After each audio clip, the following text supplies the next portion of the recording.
harga dulu.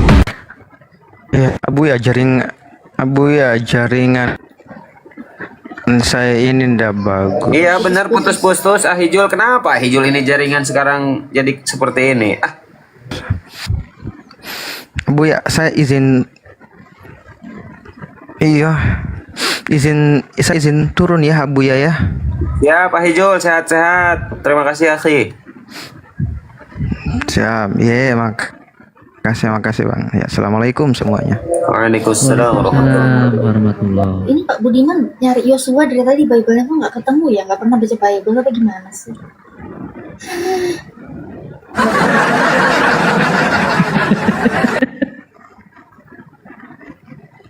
Pak Budiman ini orangnya santun, baik loh. Dia kalau dikasih ayat Iya, tuh dia selalu santun, mencari ya. ya, walaupun agak lama nggak apa-apa lah. Santun. Orangnya santun, baik loh. Tapi jangan diketawain, nanti ngambek. Ini diketawain. Biar nih. Dia Yosua ngomong 24 ayat ke 27. Oke. Iya, 24 ayat 7, 27. Kata Yosua kepada seluruh bangsa itu, sesungguhnya batu inilah akan menjadi saksi terhadap kita, sebab telah didengarnya segala firman Tuhan yang diucapkannya kepada kita. Saksi inilah sebagai batu. Sesungguhnya batu inilah akan menjadi saksi terhadap kita. Nah, batu inilah jadi saksi terhadap. Nah, terus pertanyaan abang gimana? Apa yang dipertanyakan abang di sini? Ya, kalau menurut Pak Yosua, ketika firman itu datang, disampaikan, kenapa batu yang menjadi saksi? Oke, batu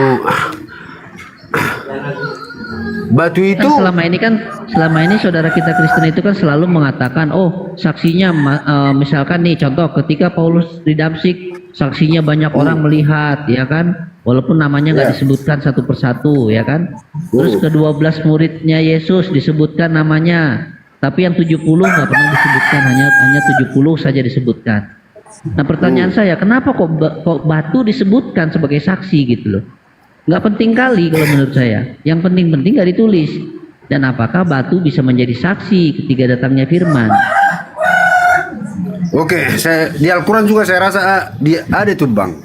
Pada saat Musa menerima hukum Taurat, itu kan tertulis di batu dan dilanjutkan itu kepada Dua Yosua loh karena batu memang tidak ada di dalam Al-Quran. Dua loh batu itu hanya di dalam Bible. Itu hanya 10 perintah Allah. Dua loh batu itu isinya 10 perintah Allah doang. iya itulah yang batu itu yang dimaksud oleh Yosua. Tapi kembali lagi abang ke perjanjian baru, yaitu sebagai saksi adalah murid-murid Yesus. Itu kan perkembangan zamannya kan udah berbeda. Ya, sekarang gini pertanyaannya. Yesus berfirman apa sama murid-muridnya? Yesus itu kan penyampai firman, bukan firman. Apa yang pernah Yesus firmankan kepada muridnya? Apa yang pernah Yesus katakan kepada muridnya? Kalau Yesus berfirman kepada muridnya nggak ada, tapi Yesus mengajarkan. Ya, apa yang pernah Yesus ajarkan kepada muridnya? Lukas mengatakan itu kitab hasil penyelidikan untuk Theophilus, dipersembahkannya kepada Theophilus. Matius, apa yang pernah diajarkan kepada Matius tidak tersambung. Kitab tertua itu ya mungkin Matius ya yang paling tua. Markus juga tidak tersambung dengan Yesus, nggak pernah. Jaraknya jauh, 30 tahunan. Matius, Markus kan itu murid-murid Yesus. Dari mana Pak datanya mereka murid Yesus Pak? Ntar kalau saya belum panen murid-murid Yesus nama Matius, Paulus, Petrus, Markus. Ya Markus itu murid Yesus bang. Petrus. Kalau si Paulus sih enggak. Kalau si Paulus sih enggak. Udah ini gitu. Tapi kalau Markus, Petrus, Yohanes, Lupa-lupa saya namanya. Itu masih murid Yesus. Datanya di mana, Pak? Mereka satu muridnya Yesus, datanya di mana? Kalau menurut sejarah, kalau kita pahami memang itu satu zaman. Yesus sama yang Ini si Markus ini. apa perangkat Coba. satu lagi. Jadi, Coba ambil. coba Kak Natali disambung ini obrolan diskusinya disambung Kak Natali. Masalah murid-murid Yesus itu tersambung nggak dengan Yesus? Ini perangkat saya lagi di ini dulu. Silakan coba. Kak Natali, silakan. Kalau Bruce Lee murid Yesus nggak Bruce Lee? Hah? Bruce Lee. Oh, tanya aja dirimu sendiri kalau memang tentang Bruce Lee. Tanyalah dirimu. Jangan bertanya sama saya. Iya. Bercanda bang, ampun bang. Iya. Iya, makanya kau salah nanya kalau menanya tentang Bruce Lee murid Yesus. Kau salah orang bertanya kepada siapa gitu loh.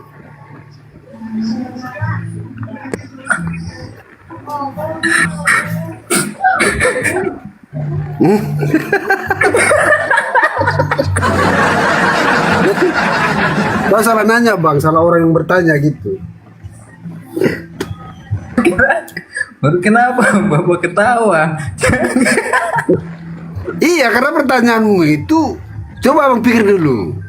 Pertanyaanmu itu gimana? Coba bang paham pertanyaanmu itu udah tepat sasaran apa enggak gitu loh. Kita santai aja. Iya. Kalau aku orangnya ini. Jangan marah-marah ya. Enggak. Ini tadi bahasnya apa Pak Budiman tadi bahasnya apa?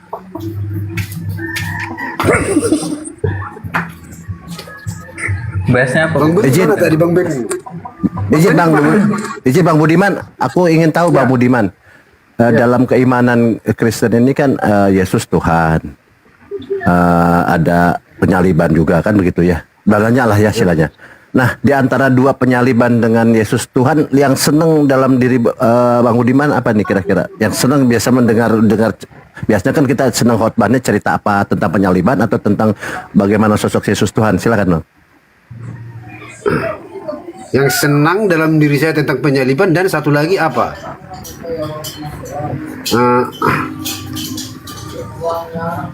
Saya nggak ada senang, tapi aku mengikuti sejarah aja. Kalau kau tanya hati saya, ya memang Yesus itu disalibkan nyata. Oke. Dan ada datanya juga. Jadi dari memang Masalah senang tidak senang, Boleh nggak saya sambung yang tadi Pak Budiman? silakan.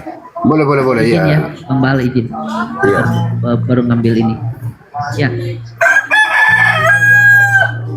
Matius itu baru menulis 30 tahun ya, antara 30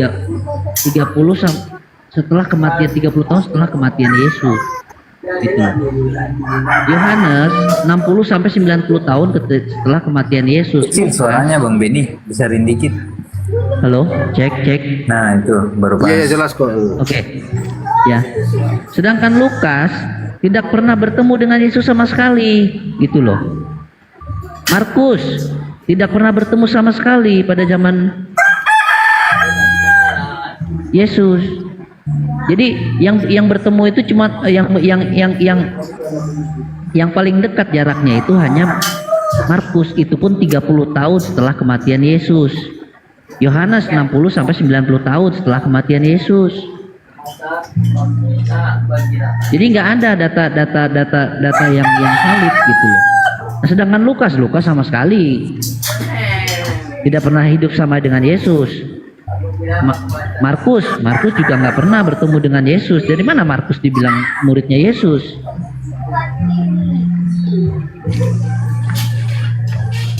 Kalau lebih kulihat dulu perjanjian baru, siapa aja murid Yesus ini? Ntar ya.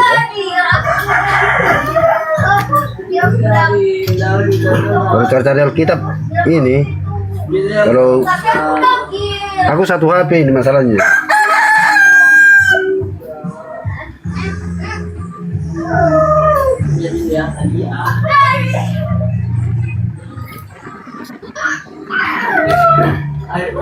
Tapi begini Bang, secara logika kita berpikir antara usia 60 tahun, itu masih ada zamannya yang sama. 60 Ada, tahun, Pak. 30 tahun. Di sini Perbedaan saya usia ya. Pak Pak Budiman. Di sini saya menggunakan data, makanya tadi saya jeda dulu, saya ngambil data saya supaya jangan salah bernarasi saya kan begitu. Makanya tadi saya jeda dulu. Nah, setelah saya dapatkan, ya ini data yang saya pegang ini bukan data asal, bukan saya tulis, bukan.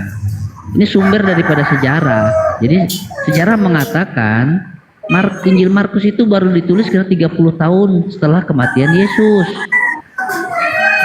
30 tahun setelah kematian Yesus. Nah, Betul, berarti pada Injil saat Yohanes Yesus hidup, Injil Yohanes itu ditulis sekitar 90 tahun setelah kematian Yesus. Sedangkan Lukas sama sekali tidak pernah bertemu dengan Yesus, tidak pernah sejaman dengan Yesus. Markus tidak pernah bertemu dengan Yesus. Nah, bagaimana bisa diyakini kalau itu langsung pengajaran dari Yesus, sedangkan mereka nggak pernah ketemu? Kopinya kenapa, Pak?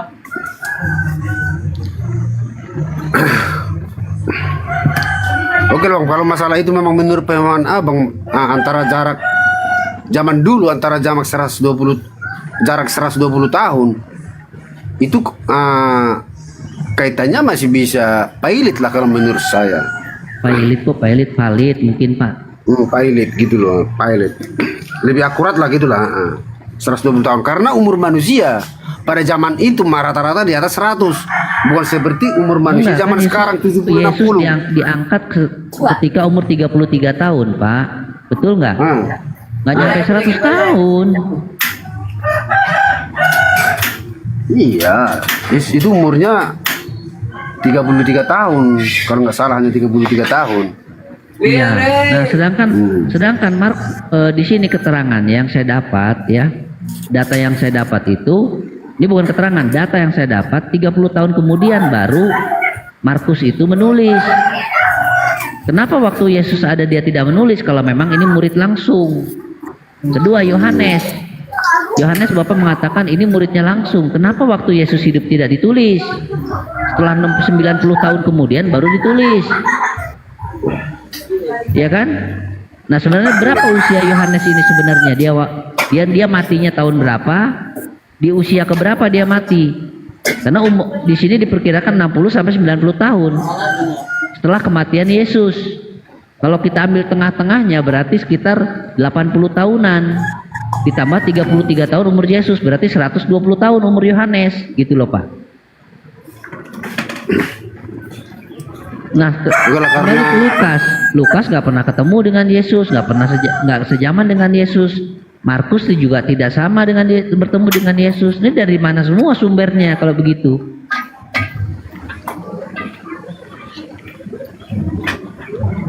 Kalau itu pertanyaan abang itu karena dijelaskan di Alkitab nggak ada, karena itu memang udah di luar, pertanyaan abang itu di luar Alkitab mengenai tentang apa historis semua murid-murid Yesus gitu loh. Tapi ya kembali lagi, jadi abang yang pertanyakan di sini gimana keaslian Alkitab ini atau kitab suci ini apa gimana gitu yang menjadi pertanyaan, karena iya jadi yang jadi perhatian saya, yang jadi pertanyaan saya keaslian Bible yang Bapak pegang itu. Karena Injil itu semua jauh dari pada zaman Yesus gitu. Betul.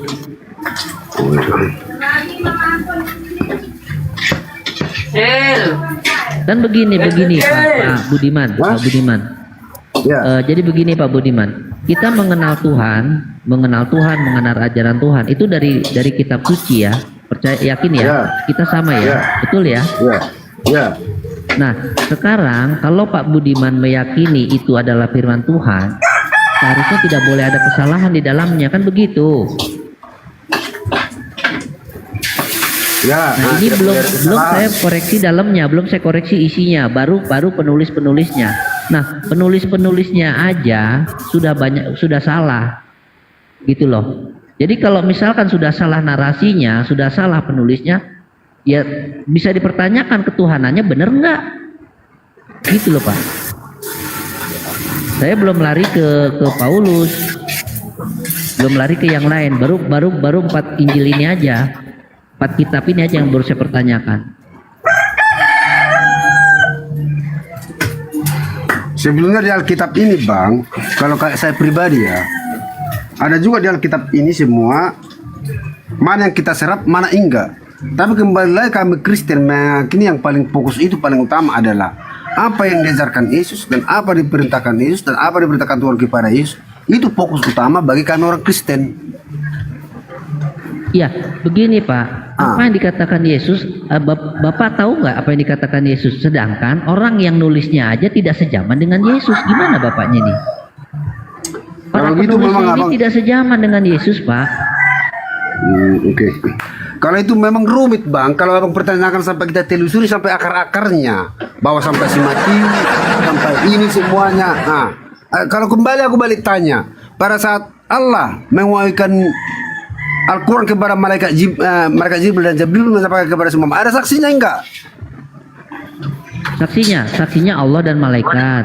Itu kan dari Enggak langit gini, gitu gini, loh. jangan dulu ke situ, jangan dulu ke situ. Pak Budiman, Iya. gini. Iya. Menurut Bapak ini keempat Injil ini dalam Bible, ya kan? Yohanes, Iya. Matius, Markus, Lukas, ini hasil daripada dikte langsung daripada Yesus yang sejaman dengan Yesus atau hasil penyelidikan lalu dibukukan?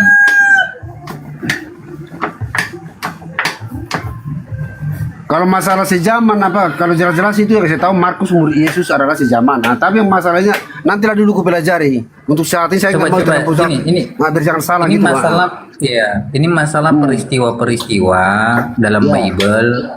Dan ini saya kasih contoh ya. Coba buka Lukas 1 ayat 1 sampai 4. Iya, makanya pertanyaan abang ini mengenai tentang keaslian atau akuratnya Iya, Alkitab dibaca ini dulu. karena Bang Beni tadi menyelidiki sampai ke akar dan sampai penulisnya. Ah gitu loh. Abangku yang ganteng dibaca dulu Lukas 1 ayat 1 sampai 4, dibaca dulu Abang ganteng.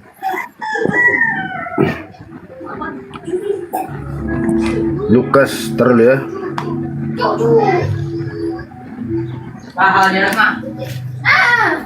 Dia maunya pakai ayat, nggak mau dari sejarah dia. Ya nggak apa-apa. Kita ini bang sama-sama belajar. Saya juga. Betul abangku, abang Nah, ganteng. Sama belajar kita. Kalau saya memang nggak mau ngebahas ketuhanan, nggak mau kalau saya. Lukas berapa tadi bang? Lukas 1 Lukas 1 ayat 1 sampai 4.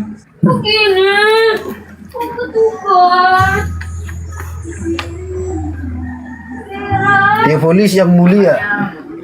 Banyak orang telah berusaha menyusun suatu berita tentang peristiwa-peristiwa yang telah menjadi di antara kita.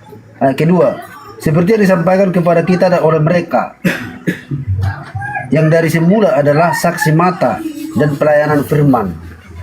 Ketiga, karena itu setelah aku menyelidiki segala peristiwa itu dengan kesaksian dari asal mulanya, aku mengambil keputusan untuk membukukannya dengan teratur bagimu, supaya engkau dapat mengetahui bahwa segala sesuatu yang diajarkan kepadamu sungguh benar. Baik, di situ kan dikatakan bahwa Theophilus yang mulia, banyak orang telah, ya kan, telah berusaha menyusun suatu berita-berita tentang peristiwa-peristiwa yang telah terjadi. Jadi dia telah menyusun suatu peristiwa yang telah terjadi di antara kita, seperti yang disampaikan kepada kita oleh mereka yang dari semula adalah saksi-saksi mata dan pelayan firman. Karena itu setelah itu aku, ya kan, menyelidiki segala peristiwa tersebut. Jadi menurut Pak Budiman, ayat ini hasil selidikan daripada Lukas, ya kan? Atau memang Lukas secara langsung bertemu dengan Yesus untuk meneruskan daripada peristiwa-peristiwa yang diajarkan oleh Yesus. Kalau kita ambil dari kata teks menyelidiki, berarti dia menyelidiki. Nah, gitu loh. Kata teks Nah, sekarang kita masuk ke tahap berikutnya. Buka Yohanes 20 30 sampai 31. Yohanes 20 ayat 30 sampai 31. Kita bacakan ayat 30-nya. Yohanes 20 terus ya. Yohanes 20 ayat 30.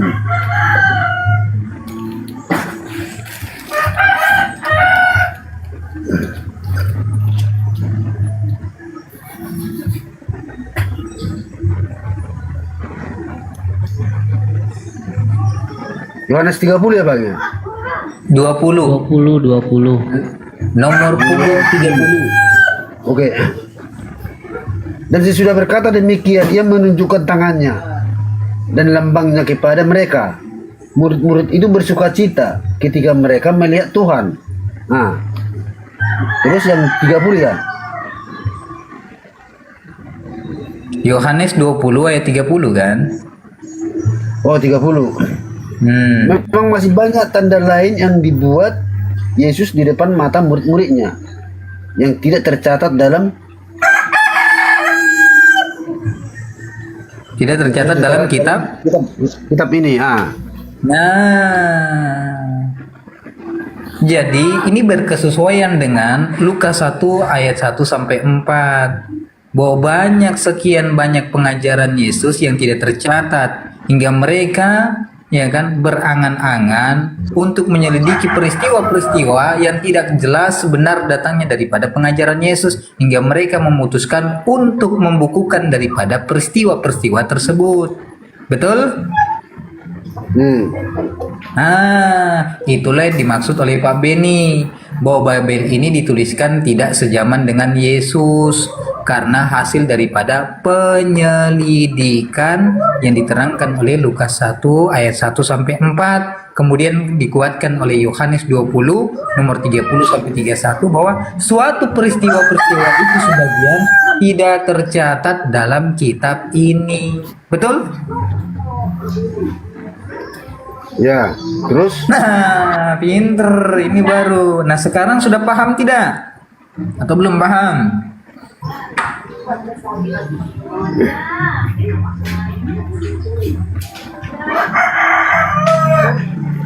Atau yang mana lagi? Tadi Yang tentang menyelidiki ini kan Lukas. Ini kan tentang perjanjian baru. Nah, tentang perjanjian baru termasuk daripada Paulus. Sekarang kita merujuk kepada, coba buka 2 Korintus 11 nomor 17. Korintus itu kesaksian si Paulus, mulai dari mana nih kesaksian si Iya, Paulus? perjanjian baru kan. Kita kan bahas perjanjian baru Iya. inilah. Nah, 2 Korintus 11 Mulai nomor dari- 17. Kalau kesaksian si Paulus ini dari Roma. Iya. Kesaksian si Paulus. Baca Roma baca sampai- 2 Korintus 11 nomor 17-nya.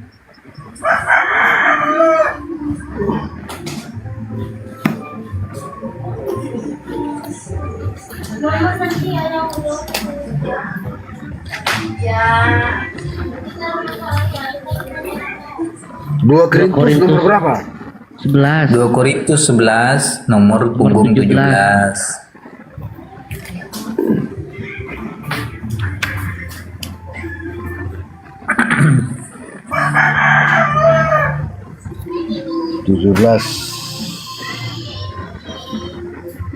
Apa yang aku katakan? Aku mengatakan bukan sebagai orang yang berkata menurut firman Tuhan, melainkan sebagai seorang bodoh yang berkeyakinan bahwa orang yang bermegah secara duniawi. Aku mau bermegah juga. Nah, jadi Paulus sendiri sudah mengaku bahwa setiap pernyataan dia itu bukan menurut daripada firman Tuhan, melainkan menurut perkataan dia sendiri. Betul? Nah, berarti Bible ini secara tidak langsung sumbernya itu bukan berasal dari Yesus, karena apa yang diterima Yesus itu sumbernya daripada firman Tuhan. Betul? Maka apa yang diajarkan oleh Paulus itu bukan bersumber daripada Yesus, yang asalnya daripada firman Tuhan. Ini berkesesuaian dengan Lukas 1 ayat 1 sampai 4. Bahwa semua hasil daripada peristiwa-peristiwa yang pernah dijalani oleh Yesus, ya kan, itu adalah hasil penyelidikan, dan sebagian daripada tanda-tanda pengajaran Yesus pun tidak terdapat dalam kitab ini. Makanya mereka berusaha untuk mencari peristiwa-peristiwa mengandalkan daripada saksi-saksi mata yang tidak valid daripada penemuan mereka, hingga mereka berani membukukan daripada Bible tersebut. Jelas?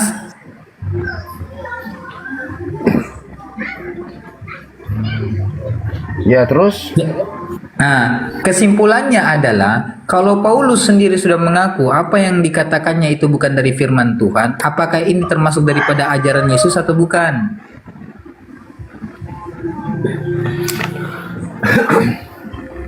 Itu kan si Paulus. Nah, kita masuk Kalau ke Lukas. enggak gini loh bang. Kalau saya bicarakan sama abang, Pak Budiman, kamu meyakini mana si Paulus apa Yesus? Pasti saya tahu Yesus. Ini kan perkataan si Paulus.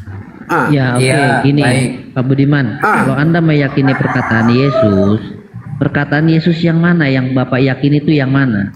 Sedangkan tadi saya sudah jabarkan ya, Markus, Matius, Yohanes, Lukas itu tidak ada. Mereka menulis kitabnya itu 30 tahun sampai 90 tahun kemudian.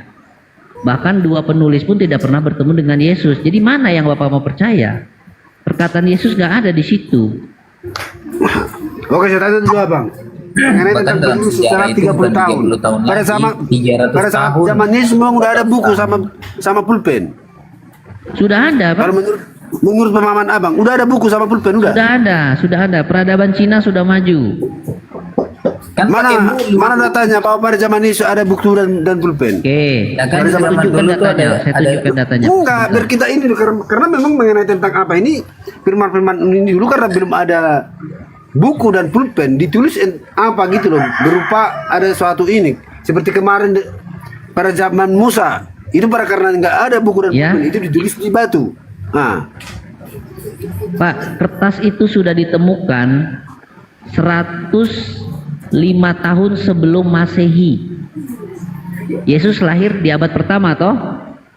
Sedangkan kertas itu sudah ditemukan 105 tahun sebelum Masehi. Itu sudah ada kertas, Pak. Iya, di mana ada datanya Paulus ketika menulis di dalam bilik itu sudah menggunakan kertas, sudah menggunakan tinta, sudah menggunakan kertas. itu Paulus karena zaman Ya. Paulus sama Yesus itu masih beberapa tahun lagi. Nah, Gitu loh. sama dengan Yohanes. Yohanes 90 tahun, Pak, jauh banget.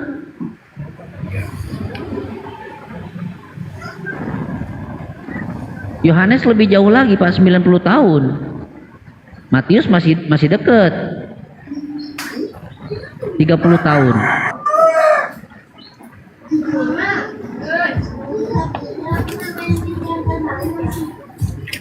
Sama pusing dah. Tapi saya tanya balik dulu. Pada zaman Nabi Muhammad, penyimpulannya ataupun perkumpulan terjadi Al-Quran beberapa tahun ke depan, itu Nabi Muhammad masih jauh ke depannya loh daripada Yesus.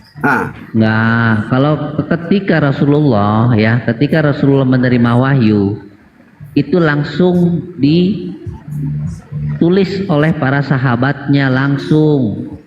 Di mana Salah ditulis? satunya orang yang paling dipercaya adalah Zaid bin Sabit, walaupun masih banyak yang lainnya, tapi salah Iya, satu saya yang nggak paling nanya orangnya. dipercaya oleh- Tulisnya di mana? Di buku apa? Di batu-batu apa? di ketika daun-daun? itu ditulisnya di beberapa media. Ada yang menggunakan tulang, ada yang menggunakan pelepah kurma, kulit hewan. Nah, pada saat itu zaman Nabi Muhammad sama zaman Yesus duluan mana? Ya duluan zaman Yesus. Iya, pada saat itu kenapa ditulis tulang-tulang di apa kepada zaman Nabi Muhammad? Karena nggak ada pulpen sama buku. Bukan tidak ada buku, belum di daerah Quraisy itu belum modern. Beda dengan waktu zaman Yesus. Zaman Yesus sudah ada Romawi. Begini sedikit Pak Budiman ya. Iya, Aku iya, sedikit iya. masuk Oke, ya. Bang, oke, Begini oke. Pak Budiman. Iya, Kita buktikan sekarang Iya. berapa juta orang di dunia ini yang hafal Al-Quran dan berapa biji orang yang hafal Biblos, entah ada apa tidak gitu. Saya kagak tahu. Biji. Nah, jadi benar apa disampaikan oleh Kobeni benar. Cuman ketika Allah menurunkan wahyu kepada Nabi Muhammad melalui perantara malaikat Jibril, itu metode yang dilakukan oleh Rasulullah kepada sahabat itu metode menghafal. Awalnya seperti itu. Nah, jadi menjadi bukti sampai zaman sekarang Al-Quran itu sangat mudah dihafal Dan tadi saya katakan berapa juta orang di dunia yang hafal Al-Quran, bahkan anak kecil, bahkan mohon maaf, anak yang kelihatannya ODGJ gitu, secara lahir gitu kan, dia bisa hafal Quran. Atau orang yang buta, tunanetra, dia mampu hafal Quran. Ini menjadi suatu mukjizat bahwa memang Al-Quran ini firman Tuhan gitu. Orang bukan orang Arab saja, dia mampu menghafal full satu Quran gitu, 30 juz gitu. Nah, jadi inilah kehebatan Al-Quran, Pak Budiman.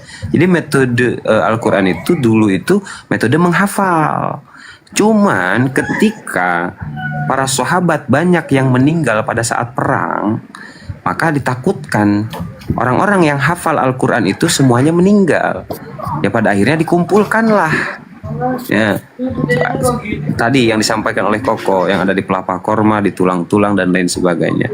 Nah, sehingga dituliskan. Nah, pas penulisan Quran itu masih ada Rasulullah sehingga terverifikasi oleh Rasul. Nah, terverifikasi oleh Rasul penulisan Al-Quran itu. Nah, sekarang kalau kita berbicara Biblos, kita jujur-jujuran aja ya Pak Budiman, tanpa memojokkan, tanpa merendahkan. Memang faktanya seperti itu ya. Coba, siapa yang menulis Matius, Markus, Yohanes, semuanya coba kalau Pak Budiman meneliti masih jadi misteri, tidak diketahui. Tidak diketahui. Coba Pak Budiman pelajari gitu kan. Bahkan penulisan Biblos itu ya sudah kagak ada, sudah lama. Terus siapa yang memverifikasi ini benar apa salahnya, ini firman Tuhan? Bisa dimengerti Pak Budiman? Ya, tapi makanya bilang tadi, untuk saat ini mungkin jawaban itu tidak memuaskan Bang Benny. Karena apa? Saya juga tidak mau menjawab yang belum saya tahu. Saya juga tidak bisa menjawab yang belum saya pahami. Jadi untuk ke depan saya pelajari dulu apa pertanyaan Bang Benny, baik. mengenai lebih akuratnya. Lanjut kok. Lanjut teman-teman, Mengenai tentang dikencangkan misteri Matius, siapa ini gitu loh. Udah, Mbak, ganti tema baru aja. Beliau mungkin tidak terlalu Ya, kuasai. satu lagi saya hanya ingin menunjukkan Ini jam berapa ini? lagi aja. Jam berapa ini? Masih ada 1 jam ke jam 8, masih jam 7 aman. Lanjut. Ganti tema ya Pak ya. Enggak. Tema yang saya bawa ini tema saya ini, kalau tema saya ini memang begini Pak. Jangankan yang ini, pendeta aja 10 menit langsung gagap Pak. Ya. Apa temannya Bang? Kita ya mungkin Bapak belum pernah mendengar yang namanya Kodeks Sinaiticus. Pernah dengar nggak Pak? Aduh, jangan yang ini lah, mengenai tentang situ. Saya ini dulu. Gaptek. Nggak apa-apa, nggak apa-apa. Saya ini hanya Iya, nggak jemaah. apa-apa, nggak apa-apa. Nah, gitu loh. Iya, nggak apa-apa Pak. Ya. Nah, saya mau bukakan Bapak namanya Kodeks Sinaiticus. Kodeks Sinaiticus ini boleh dikatakan kodeks yang tertua, dibuat di abad ke-325. Betul ya, Yunus ya? Iya. Kalau salah dikoreksi, jangan dibenarkan. Kalau salah dikoreksi. Iya, betul itu Ya. generasi. Ya, jadi Kodeks Sinaiticus ini Pak menjadi banyak sekali rujukan umat Kristen di dunia, ya, lembaga-lembaga Kristen di dunia itu sebagai rujukan daripada untuk diterjemahkan ke dalam bahasa negaranya masing-masing, karena ini berbahasa Yunani, ya Pak ya. Bapak bisa lihat di sini, lihat layar Pak, lihat layar, jangan nyumput Pak. Ya, Bapak bisa lihat layar di sini. Ini Genesis ini kitab Kejadian Pak, ya. Ini kitab Kejadian. Kalau Bapak lihat kitab Kejadian di sini Pak ya. Ya. Menurut LAI, kitab Kejadian itu ada Kejadian 1 ya betul nggak? Betul nggak Pak? Kejadian 1 ayat 1, Kejadian 2 ayat 1, ada Pak ya? Nah, di kitab di kodek itu kitab Kejadian itu tidak ada Pak. Kejadian 1 ayat 1 tidak ada, Kejadian 2, Kejadian 3, 4, 5, 6, 7 dan seterusnya itu tidak ada Pak. Yang ada hanya Kejadian 21, Kejadian 22, Kejadian 23, Kejadian 24. LAI menuliskan Kejadian 1 sampai 20. Sedangkan di original teksnya di kitab tertuanya tidak ditulis. Tidak ada, kosong. Kan tambah bingung kan, garu-garu kepala kan? Aja yang aku bilang. Ya kita gini Bang, saya juga nggak malu mengakui apa yang tidak saya tahu. Kasih coba gini, Ya. Bang Beni dikasih yang gampang, Buka di situ Lukas 2451. Di itu kodeks sinetikus tadi. Baru Pak Budiman buka di bukunya Lukas 2451. Kita samakan nih, coba. Oke, baik. Ya, kita buka kitab Lukas, ya. Lukas 2451. Lukas 2451 nggak ada itu. Ada. Diterjemahkan itu bisa. Oke, Lukas 24.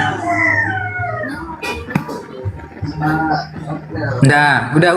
Oh, Jangan yang nggak dikejar ada lagi, mah ya Lukas ini ya. Yang nggak ada Lukas 17, sorry. Lukas Bu ya, kenapa judulnya bernyanyi bersamaku, Bu ya? buka itu. Saya tadi habis buka. Gue lagi fokus Ya, di sini kelihatan. Lukas 2451. Coba baca Pak Budiman Lukas 2451 di kita di bukunya, coba baca di situ. Ya. Nah, ke bawah.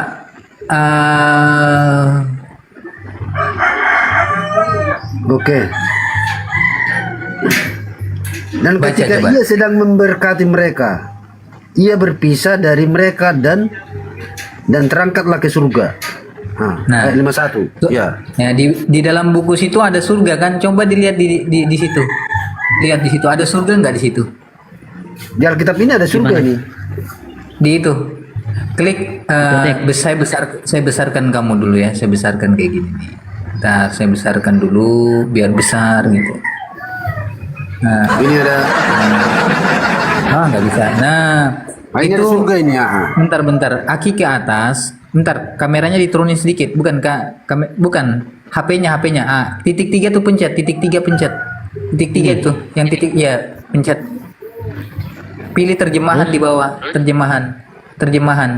Aduh, salah. Udah. Nah, Udah. udah bahasa Indonesia kan? Nah, lihat di situ ayat 51-nya. Ayat 51-nya lihat. Oh, nggak ada, ini cuma sampai 34 sih gimana? Bukan di bawah, yang bawah sekali, paling bawah. Yang Yang ini, kan? paragraf bawah. Nah, itu lihat di 51-nya. Iya, cuma sampai 35 ini keluarnya. Coba lihat sebelah kiri. Atas buka. Bukan di Matius tadi. Matius mana Matius tadi? Di Lukas. pembukaan ayat. Ke samping. Kecilin dulu layarnya, jangan dibesarin terus. Nah, itu pencet Lukas di situ kan. Ayat Lukas. 24. Sudah, 24. terus ayatnya. 51. Pilih yang 51. Ya. Udah. Udah kan? Nah, ke bawah. Sudah. Ke kanan. Nah, itu di situ turun ke bawah.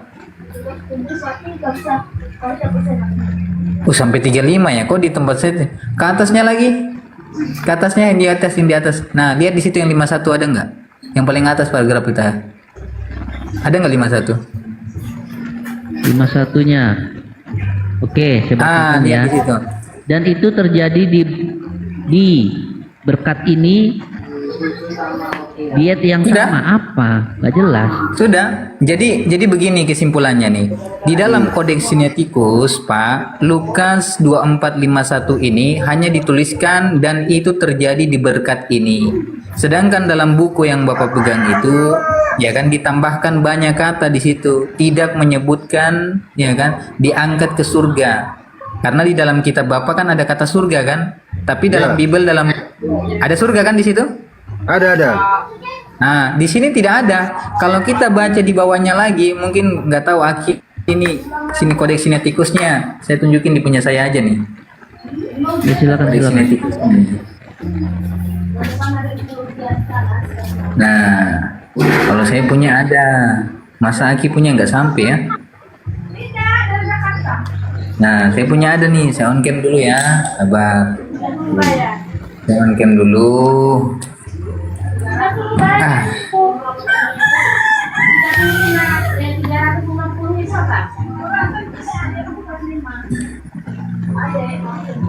Nanti kan lihat panas itu langsung libur. Nah, saya suka kalau Pak Budiman udah melamun, berarti tandanya Pak Budiman mikir. Mantap. Lanjut. Nah, nih. Saya tunjukin dulu ya. Nih, saya tunjukin. Aduh, Kotor lagi kameraku, bentar lap dulu. Nah, nih, besarkan lagi. Nah, ini saya besarin ya. Nih, di bawah nih. Nih, ada 51 nih. Ini 51 nih. 51-nya bunyinya apa di sini? Kita baca ya. 51. Lalu mereka kembali ke Yerusalem, ya kan? Dengan penuh suka hati. Nih. Dan terjadilah ketika ia sedang memberkati mereka, ya kan? Ia terpisah dari mereka. Di sini hanya tertulis ia terpisah dari mereka. Kalau dalam buku Bapak ada surga kan? Naik ke surga kan? Nah, itu yang dikatakan bahwa penambahan-penambahan itu tidak terdapat dalam kodeks aslinya, yaitu kodeks Sinaiticus, kodeks tertua. Nih saya buka ya, Lukas 24 nih. Mana Alkitab? Lukas 24:51. Kita bandingkan. Nah, 51. Ah ini ya. Beda kan? Dan ketika ia sedang memberkati mereka, ia berpisah dari mereka dan terangkat ke surga. Ada surga kan? Terangkat ke surga kan? Ya. Betul kan? Tapi Ya, karena kalau berikut- kita cek dalam manuskrip, dalam kodeksnya di sini, nah, tidak ada surga di sini. Hanya tertulis dan terjadilah ketika ia sedang membuat mereka, ia terpisah dari mereka. Berarti kata surga dalam kitab Bapa di sini, yang di sini nih. Nih. Ini dari mana? Kata ini dan terangkat ke surga ini dapatnya dari mana? Nggak ada di kodeksnya nih. Siapa yang buat ini? Siapa yang nambahin ini? Mungkin ini ada Pak Pendeta, mungkin Pak Pendeta karena kalau Pak Budiman ini jemaat, barangkali Pak Pendeta kan harusnya cerdas, tapi nggak tahu sih. Ini Pak Pendeta bisa jawab apa Enggak. enggak ini. Pak Pendeta, selamat pagi Pak Pendeta. Silakan dulu Pak. Oke, silakan Pak Pendeta atau Pak Budiman ya. Kebetulan Pak Budiman diperkenalkan ada pendeta Anda di sini. Mungkin bisa menjawab Pak Pendeta, silakan. Satu lagi bonus Pak Budiman. Ini kan, nah kalau Pak Edi Bade ini nanti dia ngamuk, dia marah nanti. Nanti dia ngamuk. Saya ditombak. Jangan main Iya. Jadi, dialog ini, jangan main fitnah lah, jangan fitnah. iya. Jadi Pak Budiman, ingat Pak Pendeta jangan baper, nanti Tuhan marah. Jadi Pak Budiman, ya kan, terangkat ke surga ini, ya kan, Pak Budiman mau tidak mau harus mengakui bahwa ini adalah tambahan. Betul tidak? Betul? Jangan abang menyimpulkan dulu kalau aku itu mengakui adalah tambahan. Saya selidiki dulu. Oke, saya kembalikan lagi. Saya kembalikan dulu lagi. gitu. Oke, saya kembalikan lagi ya ke situsnya nih. Saya kembalikan lagi. Nah, Iya. lihat baik-baik di sini ya. Nih, saya besarkan baik-baik nih. Saya besarkan dulu. Ini ya, ayat 51 kan? Nih, 51-nya nih. Kita baca. Dan terjadilah, Pak Budiman lihat di sini. Lihat di sini dulu Pak Budiman. Ini lihat di layar nih. Dan terjadilah ketika ia sedang memberkati mereka, ya kan? Ia terpisah dari mereka. Hanya tertulis ia terpisah dari mereka. Langsung titik, habis. Habis. Ya kan? Langsung habis. Wah. Ada surga di sini. Iya. Ya kan? Nah, kita kembalikan ke Alkitab lagi. Alkitab tadi. Ada surga. Sini kan? Ada surga kan? Nah, di sini. Yang jadi pertanyaan, terangkat ke surga ini yang tidak ada dalam kodeks Sinaiticus, apakah dalam Bible Bapak, dalam buku Bapak ini adalah hasil tambahan atau bukan? Iya, yang betul ke Arab itu. Terangkat. Yang jelas ada perbedaan, tapi saya nggak bisa menyimpulkan mana Oke, yang saya benar. kasih bukti. Gitu loh. Saya nggak bisa menyimpulkan mana yang sesungguhnya yang benar, yang dari Alkitab sekarang yang seperti sekarang ini sama kode etik yang Bapak tunjukkan tadi ya. Saya nggak bisa menyimpulkan. Yang jelas saya mengakui itu ada perbedaan gitu aja. Oke, saya tanya sama Bapak ya. Situs ini punya nih, saya tanya sama Bapak.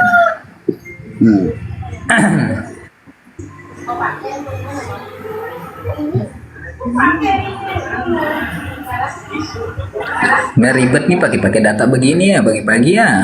Tapi enak juga buat Pak Budiman ini ya. Ini Pak Budiman ini situsnya punya siapa ini Pak Budiman? Ini punya Kristen atau punya Islam? Alkitab Sabda ini. Kitab Sabda. Iya, punya siapa ini? Ya punya Kristen. Baik, punya Kristen. Saya besarkan. Kita tulis di sini ya. Kita tulis di sini pencarian Kitab Sabda. Tidak asli. Nah, kita pancet di sini nih. Ya. Kita baca ini Alkitab Sabda ya. Nih lihat Alkitab Sabda punya Kristen. Kita baca di sini. Markus 7 nomor 16. Kebanyakan naskah tidak memuat ayat ini. Sehingga ternyata tidak asli dalam Markus. Tidak asli ya, satu. Markus 11 nomor 26. Ayat ini tidak terdapat dalam kebanyakan naskah. Ya kan? Dan kiranya tidak asli. Kita baca lagi. Lukas 23 nomor 17. Kebanyakan naskah tidak memuat ayat ini. Ya kan? Kiranya tidak asli. Kita baca lagi. Lukas 17:36. Ayat ini tidak asli. Ayat ini tidak asli. Matius 18 nomor 11. Man, lihat dulu. Lihat, nanti saya kasih contoh dalam Alkitab. Nanti saya kasih contoh, lihat dulu, nanti saya buka Alkitabnya kasih satu contoh. Lihat dulu di sini, lihat dulu, usahakan lihat layar, biar fokus. Kita sama-sama belajar nih. Lihat layarnya, biar fokus. Nah, kita masuk lagi ke sini nih. Matius 17 nomor 21. Ayat ini tidak asli. Markus 15 nomor 28. Ayat ini tidak lain kecuali kutipan. Yesaya 53 nomor 12. Tidak terdapat dalam kebanyakan naskah di dalam Markus. Tidak asli. Nah, lihat sini Pak, lihat sini dulu Pak. Lihat sini Pak, ini ilmu gratis, gak dapat di gereja nih Pak. Matius 21 nomor 44. Ayat ini tidak terdapat dalam naskah-naskah yang paling baik sehingga kiranya tidak asli. Nah, kita turun lagi. Markus 9 nomor 44. Kedua ayat ini tidak terdapat dalam naskah, ya kan? Naskah yang paling baik dan hanya merupakan ulangan dari Markus 9 nomor 48. Kedua ayat ini pasti kedua ayat ini pasti tidak asli. Sekarang kita masuk ke Alkitab yang Bapak gunakan sekarang. Nih. Ini kan Alkitab kan? Nih, kau buka nih. Nah, kau pencet di sini nih. Nah, ini kan kitab Bapak nih kan? Dari atas sampai bawah nih, dari Kejadian sampai sampai ke namanya Meleaki sampai ke Wahyu, ya. Kita Bapak kan, betul? Ya. Nah, sekarang kita buka 1 Yohanes 5 nomor 7. Nih, lihat di sini Pak, perhatikan, jangan dulu kemana-mana, biar fokus. Biar kita fokus, ini ilmu gratis Pak. Sini, lihat sini Pak, Nih, 1 Yohanes 5, klik di sini. Nomor 7. Nah, kita pencet oke di sini. Nah, Bang Edis jangan marah, santai.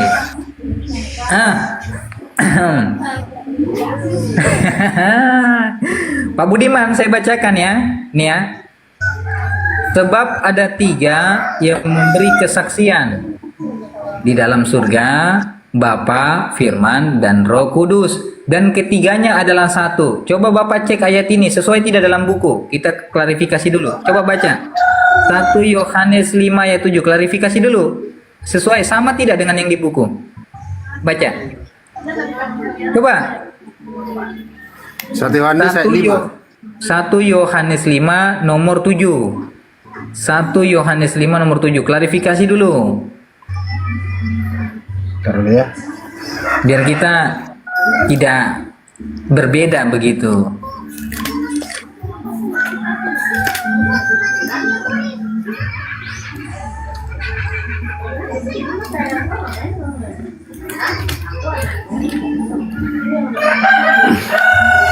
1 Yohanes 5 terus.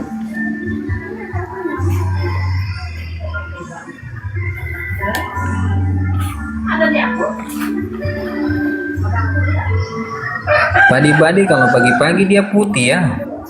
Tapi kalau malam kok gelap dia.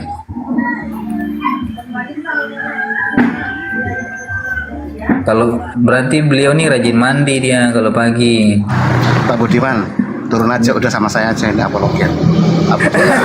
Lanjut sama Pak Pendeta. Bentar Kita dulu, dulu. jangan ganggu dulu ah. Jangan Enggak, kebetulan jangan ganggu dulu. kebetulan jangan juga ganggu. saya lagi mau kerja ini gitu loh Bang. Ya ini terakhir dari saya, ini terakhir. Disesuaikan dulu sama tidak dengan buku, biar tidak ada dusta di antara kita. Biar tidak ada dusta di antara kita, ini terakhir. Nanti mau lanjutkan dengan siapa silakan. Mana adanya? 1 Yohanes 5 nomor 7.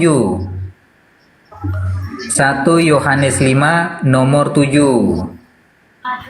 Biar yang saya buka di sini benar-benar sesuai, ada juga tertulis dengan Bapak dengan buku yang Bapak pegang. 1 Yohanes 5 nomor 7.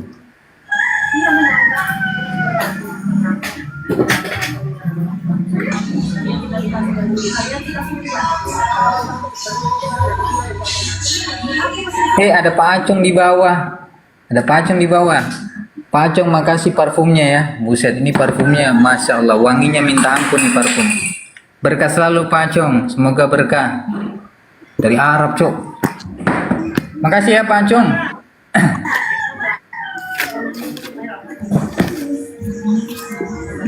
Cepat.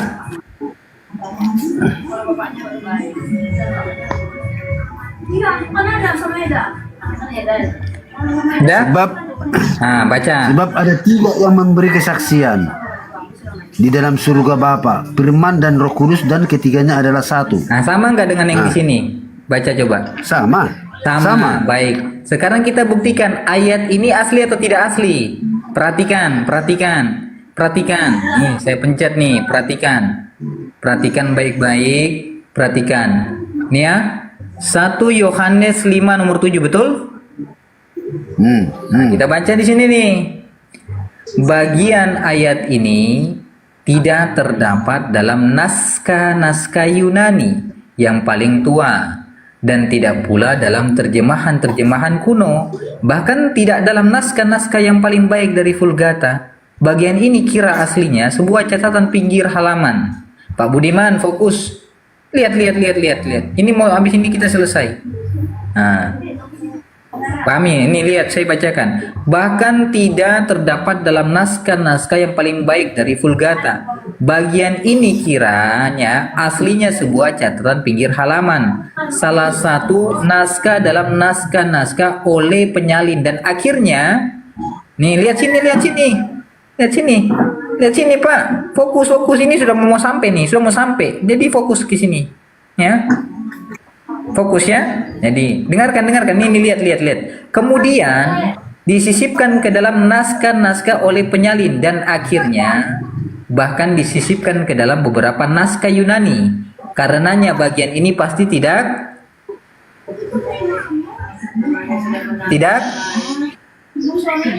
Ya tidak asli ya. Maksudnya yang pertanyaan Abang di sini apa? Pertanyaan saya, kalau ayat ini tidak asli, ya kan? Kalau ayat ini tidak asli sesuai dengan apa yang saya paparkan dari tadi, masih bisakah dikatakan bahwa ini berasal dari Yesus yang menerima daripada Tuhan atau tidak? Itu pertanyaan saya. Masih bahas tentang penulisan daripada ajaran-ajaran para rasul yang mengakui bahwa penulisan mereka itu berasal daripada Yesus dan mereka hidup sejaman dengan Yesus. Itu pertanyaannya. Karena di sini dikatakan tidak asli. Kalau tidak asli berarti apa? Palsu kan? Pinter. Sekarang Pak Budiman mau kerja kan? Dicatat, jadikan PR, besok tanya sama pendeta. Begitu. Siap? Terus Iya, tapi dalam satu ayat ini itu bukan meragukan firman saya kepada Yesus. Loh, Adapun nanti ayat-ayat ini yang berkontradiksi, saya tidak fokus hanya karena tergantung satu ayat. kan gara-gara ayat inilah orang Kristen menganggap Yesus itu satu dengan Bapa dan mengakui ini hasil daripada penulisan daripada para rasul yang menerima daripada Yesus, betul kan? Tapi ayat yang mengatakan satu dengan Bapa ini ketiganya adalah satu adalah tidak asli. Gimana dong kalau tidak asli? Kalau tidak asli gimana dong ini? Masa iya kita percaya sama yang tidak asli? Nggak enak dong, nanti salah dong. Nggak jadi masuk surga dong Pak Budiman. Kalau salah meyakini yang tidak asli gimana? Oke lah, di pemahaman Kristen ini memang beda-beda bang. Kalau mengenai tentang itu bawa kepada saya, banyak juga ayat bahwa Yesus ini membuktikan dari pembicaraan dia bahwa Yesus itu adalah utusan dan juru selamat. Nah gitu loh. Iya baik. Besok Pak Budiman mau ikut saya tidak? Besok Ikut kamu. Iya besok saya mau pergi bertapa, ya kan? Mau ikut nggak bertapa? Oh. Kita bertapa berdua. Sekarang menghasilkan duit enggak? Kalau ikut kamu bertapa. Iya. Enggak, gini bang. Enggak. Kita bicara iman di sini, tapi dalam realita hidup banyak juga manusia sama sekarang ini mertuarkan duit. Di dalam realita, Iya. Ya makanya aku tanya kamu. Kamu saya ikutin bertapa, ada hasilnya enggak? Dapat duit enggak? Apa bisa duit jatuh dari langit? Mau duit? Ya udah sabar ya, saya buka dulu. Mau duit berapa? Mau duit berapa? Mau duit berapa? Mau duit berapa? Mau duit berapa? Boleh-boleh aja kita bertapa. Iya, makanya saya ajak kamu bertapa biar saya kasih kamu duit. Duitnya tuh saya nggak punya dompet. Saya naruh duit tuh di sini tuh. Di sini. Nggak punya dompet saya. Saya kalau naruh duit tuh di sini tuh duit. Duit tuh di sini duit. Aduh, ini mau duit. Aduh, kelihatan. Mau duit berapa bilang? Mau duit berapa? Saya naruh duitnya di sini soalnya. Oh, kalau kamu tanya mengenai tentang duit berapa, saya nggak bisa bicarakan di sini nominalnya Nggak berapa. jadi deh kalau gitu nggak usah ikut bertapa. Saya mau ngajak bertapa katanya nanya duit. Saya udah buka juga. Aduh. Saya udah buka katanya mau duit. Kita ajak bertapa. Mendingan bertapa aja nggak usah debat Pak Budiman. Dapat duit dari saya kita bertapa. Maksudnya jalankan misi kita, jalankan misi babi ngepet. Ngepet. Gimana Pak Budiman? Istirahat? Ya lanjut dulu sama Pak Pendeta tadi itu. Masalahnya ini Pak Pendeta juga udah banyak lari. kita pelajari ini.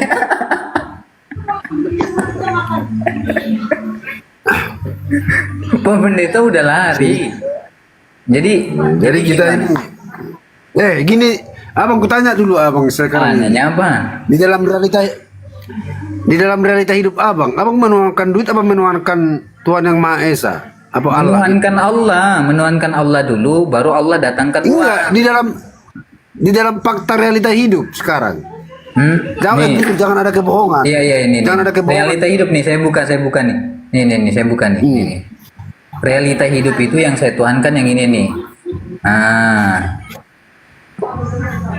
Nih, realita hidup kan? Nih, ini yang saya tuhankan. Nah ini, tar. error. Tunggu. Ini yang saya tuhankan nih. A'udzu billahi minasyaitonir rajim. Bismillahirrahmanirrahim. Innani anallahu la ilaha illa ana fa'budni wa aqimis salata li dzikri. Sesungguhnya aku adalah Allah, tidak ada Tuhan selain aku, maka sembahlah aku. Ini yang aku sembah yang ini nih. Yang kutuhankan yang ini nih. Jelas? Nah ini. Di dalam realita hidup abang kan? Iya, ini dalam realita hidup 5 waktu. Berarti- ya kan? Iya, Zuhur, oke. asar, Jadi harta-harta abang, maghrib. jadi harta-harta isya. abang itu kasihkan aja lah sama saudara-saudara abang semua, termasuk rumah apa semuanya gitu. Apanya? Apanya itu apanya? Harta-harta abang yang abang miliki di dunia ini, Loh iya, kami di dalam kasihkan aja sama saudara-saudara yang membutuhkan.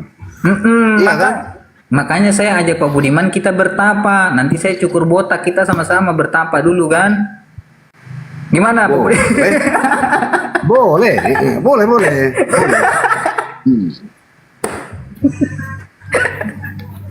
Pak Budiman yang enak diajak ngobrol ya, suka bercanda dia, serius banget sih. Ya gitu. Oke lah. Bang gini bang upload muda lanjut dulu sama yang lain. Abuya Strong. Aku mau ada ini bisnis. Ayah aku udah follow kamu, fallback dong. Soalnya Iya. kamu baik, Aku kamu juga- lucu, Enggak. lucu sekali. Aku ada bisnis jual beli gunung ini masalahnya. Bisnis Oh ini. iya mantap. Mau apa dulu? Oh lagi buka usaha, ya siap. Mantap. Iya iya. Sehat selalu ya, Bang Budiman. Kalau ada salah Oke, Bang, kata, oke. minta maaf. Dan sebaliknya juga abang-abang semua sehat semua ya. Amin ya. Kalau ada salah kata mohon dimaafkan ya. Iya, Jangan marah sama-sama ya. Pak Ya, nggak Budiman. apa-apa. Terima kasih ya. Mohon maaf kalau Ya, ada maksudnya di kata-kata sini Pak kan- Budiman ya. Iya ya. Di sini Ya. kan kita sama-sama belajar. Ada yang Ya, abang terima tahu, kasih, Pak Budiman. saya tidak tahu. Ada yang saya tahu, abang juga tidak tahu, gitu loh. Iya, Pak Iya kan? Oke. Iya, betul. Iya, betul. Tapi banyakkan kami taunya, aduh. Selamat siang, selamat pagi semuanya. Oke, lanjut. Ya, selamat pagi. Udah puasa belum? Udah puasa belum? Kami sedang menjalankan puasa, Bapak. Oh begitu. Sama dong. Ya, puji Tuhan, alhamdulillah kalau sama.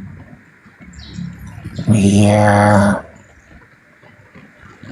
Ya, tapi suaranya nggak kayak orang kelaparan nggak makan 3 hari juga kali Pak. Semangat Pak, semangat. Ya tetap semangat lah. Karena ada jaminan masuk surga. Bentar, kebetulan jangan ngomong kayak gitu loh, kagak jelas kali, gue pengen muntah.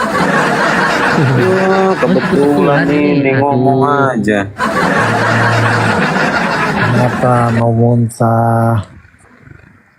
Ngomongnya biasa aja, kagak usah kayak gitu, kagak jelas loh. Iya, kan tertulis di dalam Quran. Mulai sekarang lo jadi penghujat ya, gue buang lo ke neraka, gak jelas lo. Lanjut, framing. Dosen, Pak dosen, buka mute Pak dosen. Hoi, jangan jadi berhala. Ah, Dia masih hidup ini ya, masih hidup.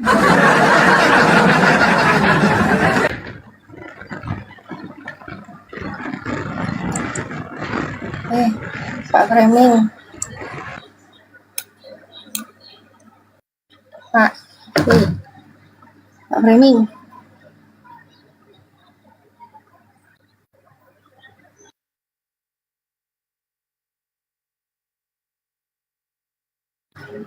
Pak Framing. Kemana dia?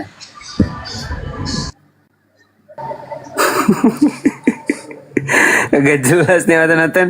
Kenapa sih kalian ini? Astagfirullah, innalillahi wa inna ilaihi rajiun. Ayo lanjut.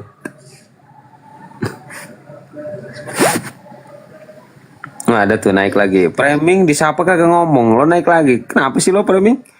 Dosen kagak jelas. Iya, kayak gini kok bisa jadi dosen ya dia ya? Gimana? Mahasiswa aja ya.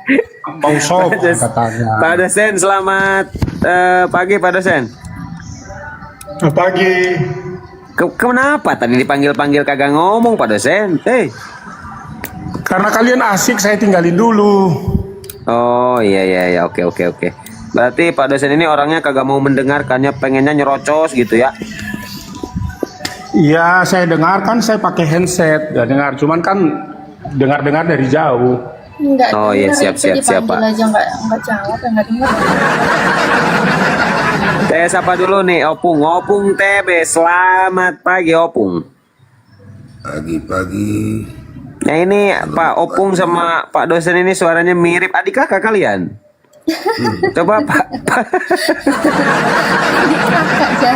Opung TB ini STT TikTok ini kakak Anda bukan? Ya kakak. Oh ya pantesan sama suaranya. Tapi kayaknya dalam pemikiran agak berbeda kayaknya ini. Agak cerdasan Opung lah. Ya Opung ya. Dan juga sama. Oh sama. Oke. Coba kita cek dulu ya. Silakan Mbak Natali. Udah sampai mana ini perkembangannya ini selama ini menjadi pasien di sini? Coba Opung dulu tuh ceritakan dulu gejala awal mungkin Pung. Ya, gejala awalnya Apa itu? Sama STT lah. Ini yang ada suara musik di mana? Oi, suara musik oi. STT ini Sera ini. Tapi Opung aku kangen Kak sama Opung, buka kamera dulu dong Pung. Ayo Pung, Opung Kak gantengnya nggak kelewatan Opung ini Ayo Pung. On camera.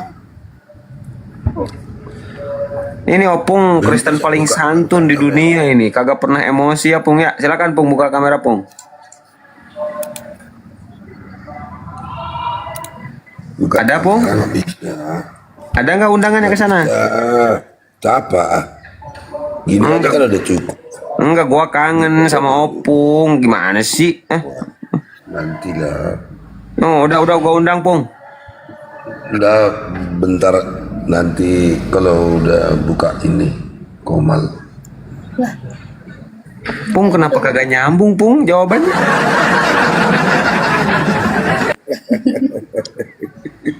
Opung kan kagak. Apa tema kita sekarang? Apa tema kita? Gini Pung, jadi kalau Opung kagak buka kamera nanti ngomongnya ngelantur kemana-mana. Jadi kalau Opung buka kamera itu agak nyambung dikit gitu. Makanya Opung buka kamera dulu bentar. Ayo. Enggak. Opung gadis. Enggak. So gadis lanjut. Agak jelas. Begini aja udah. Gimana Nanti- Opung? Ada apa Opung? Jadi apa?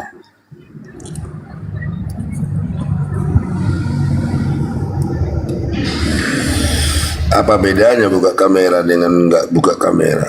Sama aja. Enggak, Opung ini beda. Kalau buka kamera nyambung pembicaraan. Kalau kagak buka kamera gak ada nyambung-nyambungnya. Lanjut Pung. Apa bedanya? Sama aja. Enggak ada perbedaan, gua yang ngenilai. Lanjut. Ini Valentino, selamat pagi Valentino. Bro. Pagi bro. Valentin. Oke, gua turunin ya, kagak monitor deh. Lanjut, Pung. Opung tadi nyimak nggak Opung yang tadi dibahas sama Bang Yunus tadi, Bible-nya itu banyak ayat-ayat yang nggak asli. Enggak, saya baru buka ini. Saya baru buka TikTok. Apa temanya tadi? Tadi lagi bahas Bible itu ternyata secara data ada yang nggak asli gitu. Ini masih bisa dianggap sebagai kitab suci apa enggak buat Opung? Kalau Bible sendiri aja isinya udah nggak asli lagi. Oh gitu. Oh kalau gitu, aku nggak tertarik dengan tema seperti itu. Oh nggak tertarik. Oke, kalau nggak tertarik, Opung di bawah dulu. Barangkali ini apa Pak dosen tertarik nggak? Silakan Pak dosen, buka mute-nya Pak dosen. Karena di situ nanti bisa banyak pembohongan. Oh pembohongan. Nggak apa-apa lanjut dulu aja nih sama Opung. Jadi kurang tertarik dengan. Oh jadi tergantung yang tertarik ya Mbak Natali. Silakan apa yang tertarik kira-kira menurut Opung? Janganlah. Biar sama si Titi aja.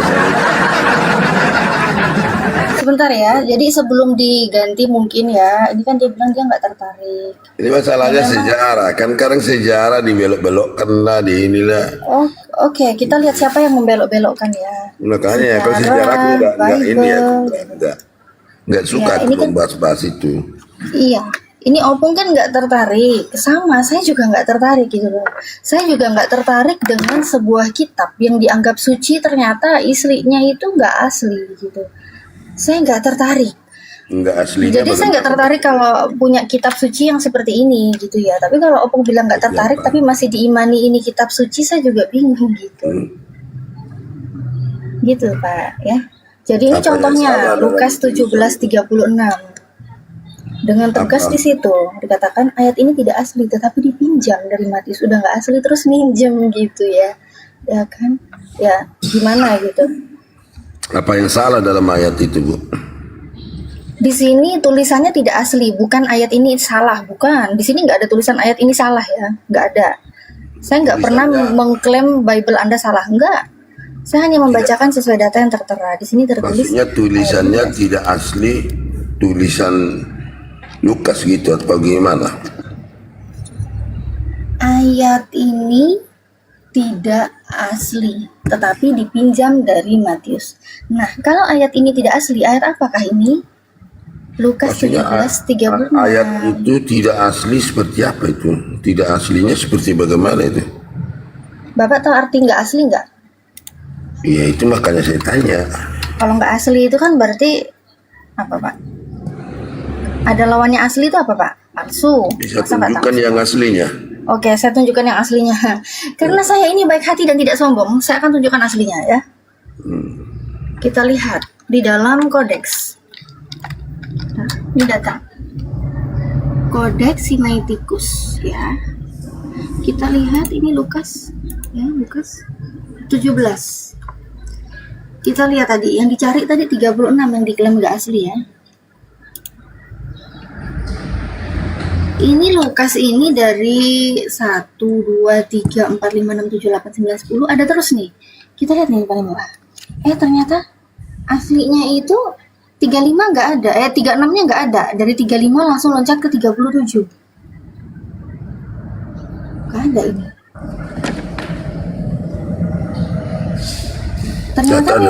Ternyata ayat 36-nya nggak ada. Makanya di sini dengan tegas pakar Bible dari Yerusalem mengatakan ayat ini tidak asli, tetapi dipinjam. Lah, ya gini. Saya nggak pernah bilang ini salah. Saya baca ini nggak asli, ya nggak asli. Cuma masalahnya kembalinya kapan ya kalau nggak asli gini? Masihkah ini layak dikategorikan sebagai kitab yang suci, sedangkan isinya aja udah dirubah-rubah? Ada yang nggak asli. Bagaimana dengan perbandingan? Kalau satu dari sekian ratus ayat,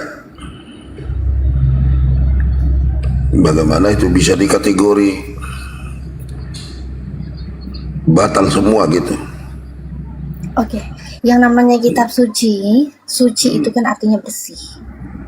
Bersih, berarti kitab suci itu benar-benar bersih, terjaga keasliannya dari Tuhan.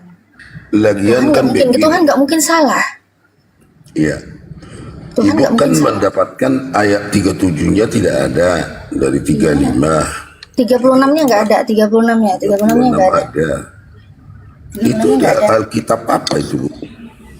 Tapi di sini ada, Bu. Iya, di Bapak ada memang, makanya di Bapak ada. Ternyata yang Bapak punya, iya, ini banyak versi nih Pak. Ini ya dari TB, LAI, AYT ya kan. Nah terus TSI kosong nggak ada apa-apanya nih, TSI kosong. Sama kayak kodeksnya tadi. Maksudnya data ini dari mana? Kok data ini dari mana? Ini sumbernya apa? Dari kodeks Pak. Ini dari kodeks. Sumber apa dia? Kodeks Pak, Bapak tahu kodeks nggak? Nah, ada kodeks Sinaiticus, Vatikanus ya kan? Nah ini bukan dari kodeks. Kalau di sini ayat 36 ada. Iya, Yang itu kan dari LAI Pak. Dari LAI ada Pak. Itu kan minjem tadi sudah saya tunjukin datanya Pak. Ini ternyata nggak asli terus minjem. Sumbernya dari mana? Kok bisa dituliskan kalau memang tidak ada kan? Itu maksudnya. Sumber yang mengatakan tidak asli itu sumbernya jelas dari Alkitab Sabda. Ini situsnya Alkitab Tidak Sabda. asli. Oke, ditulis dengan tegas di sini tidak asli. Dan ini pakar Bible dari Yerusalem yang mengatakan ini tidak asli. Kita buktikan secara kodeks. Ternyata secara kodeks wajar aja dibilang gak asli. Ya memang kosong, ayat 36-nya nggak ada. 36-nya nggak ada. Dari kodeksnya kosong, tiba-tiba muncul di kitab Bapak ayat 36. Bisa buka yang versi 35-nya, ayatnya apa? Yang di situ ya, yang aslinya. Yang asli. Boleh diterjemahkan. Boleh. Ditunjukkan besar ya. Yang 35 ya.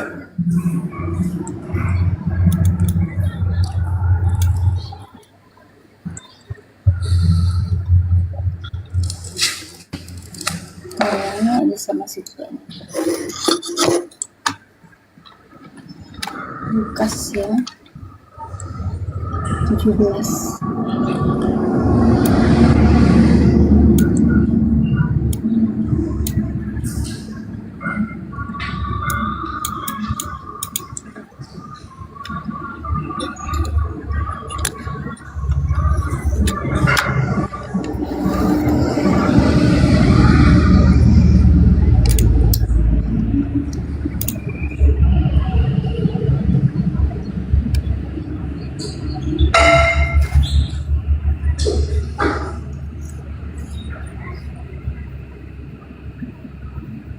Ini Pak, ini Lukas 17 ya kan, 35 terus langsung ke 36. 5. Terus yang 35. Langsung ke 37, 36-nya nggak ada.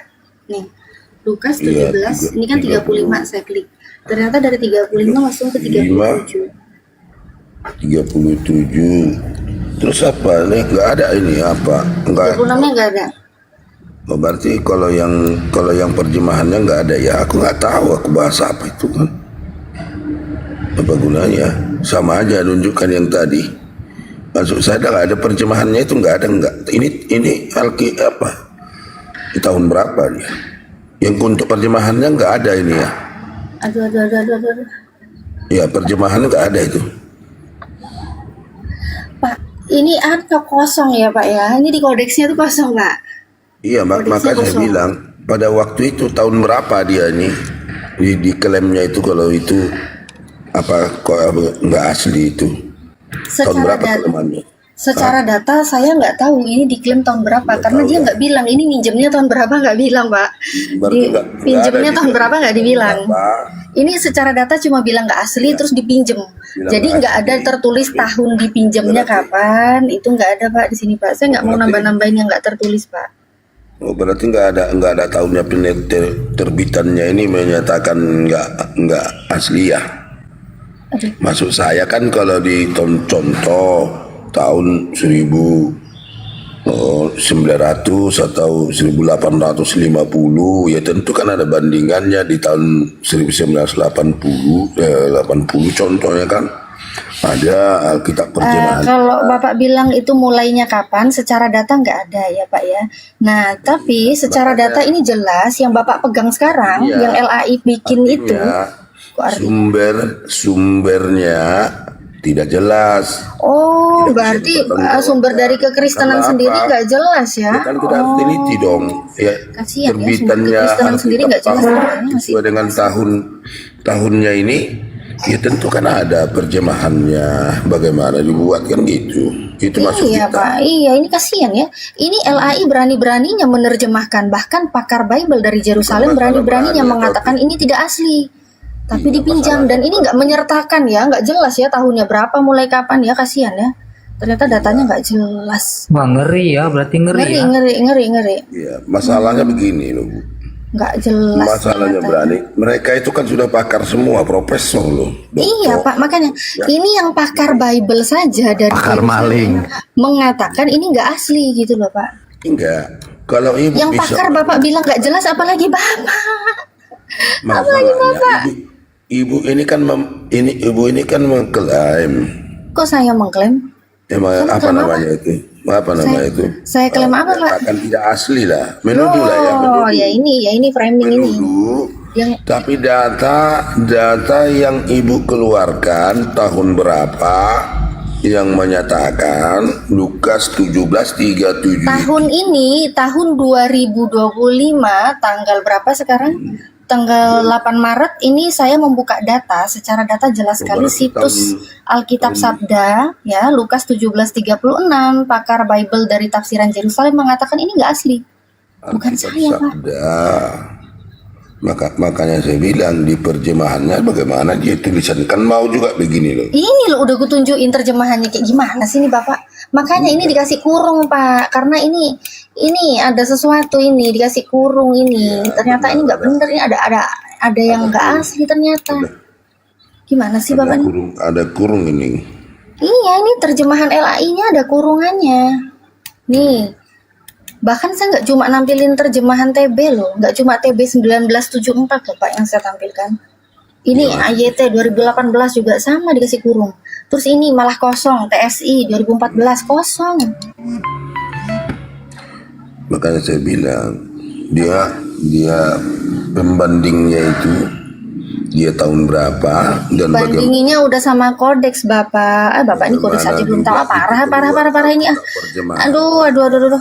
Pak, udah kita bahas yang lain aja Pak. Bapak nggak nyampe ke situ. Makanya aku nggak suka. Makanya tadi aku. Iya, saya juga nggak suka. Siapa juga yang suka kalau punya kitab suci ternyata ayatnya nggak asli. Teliti dari sumber. Saya juga nggak suka Pak. Bandingnya nggak. Saya juga nggak suka.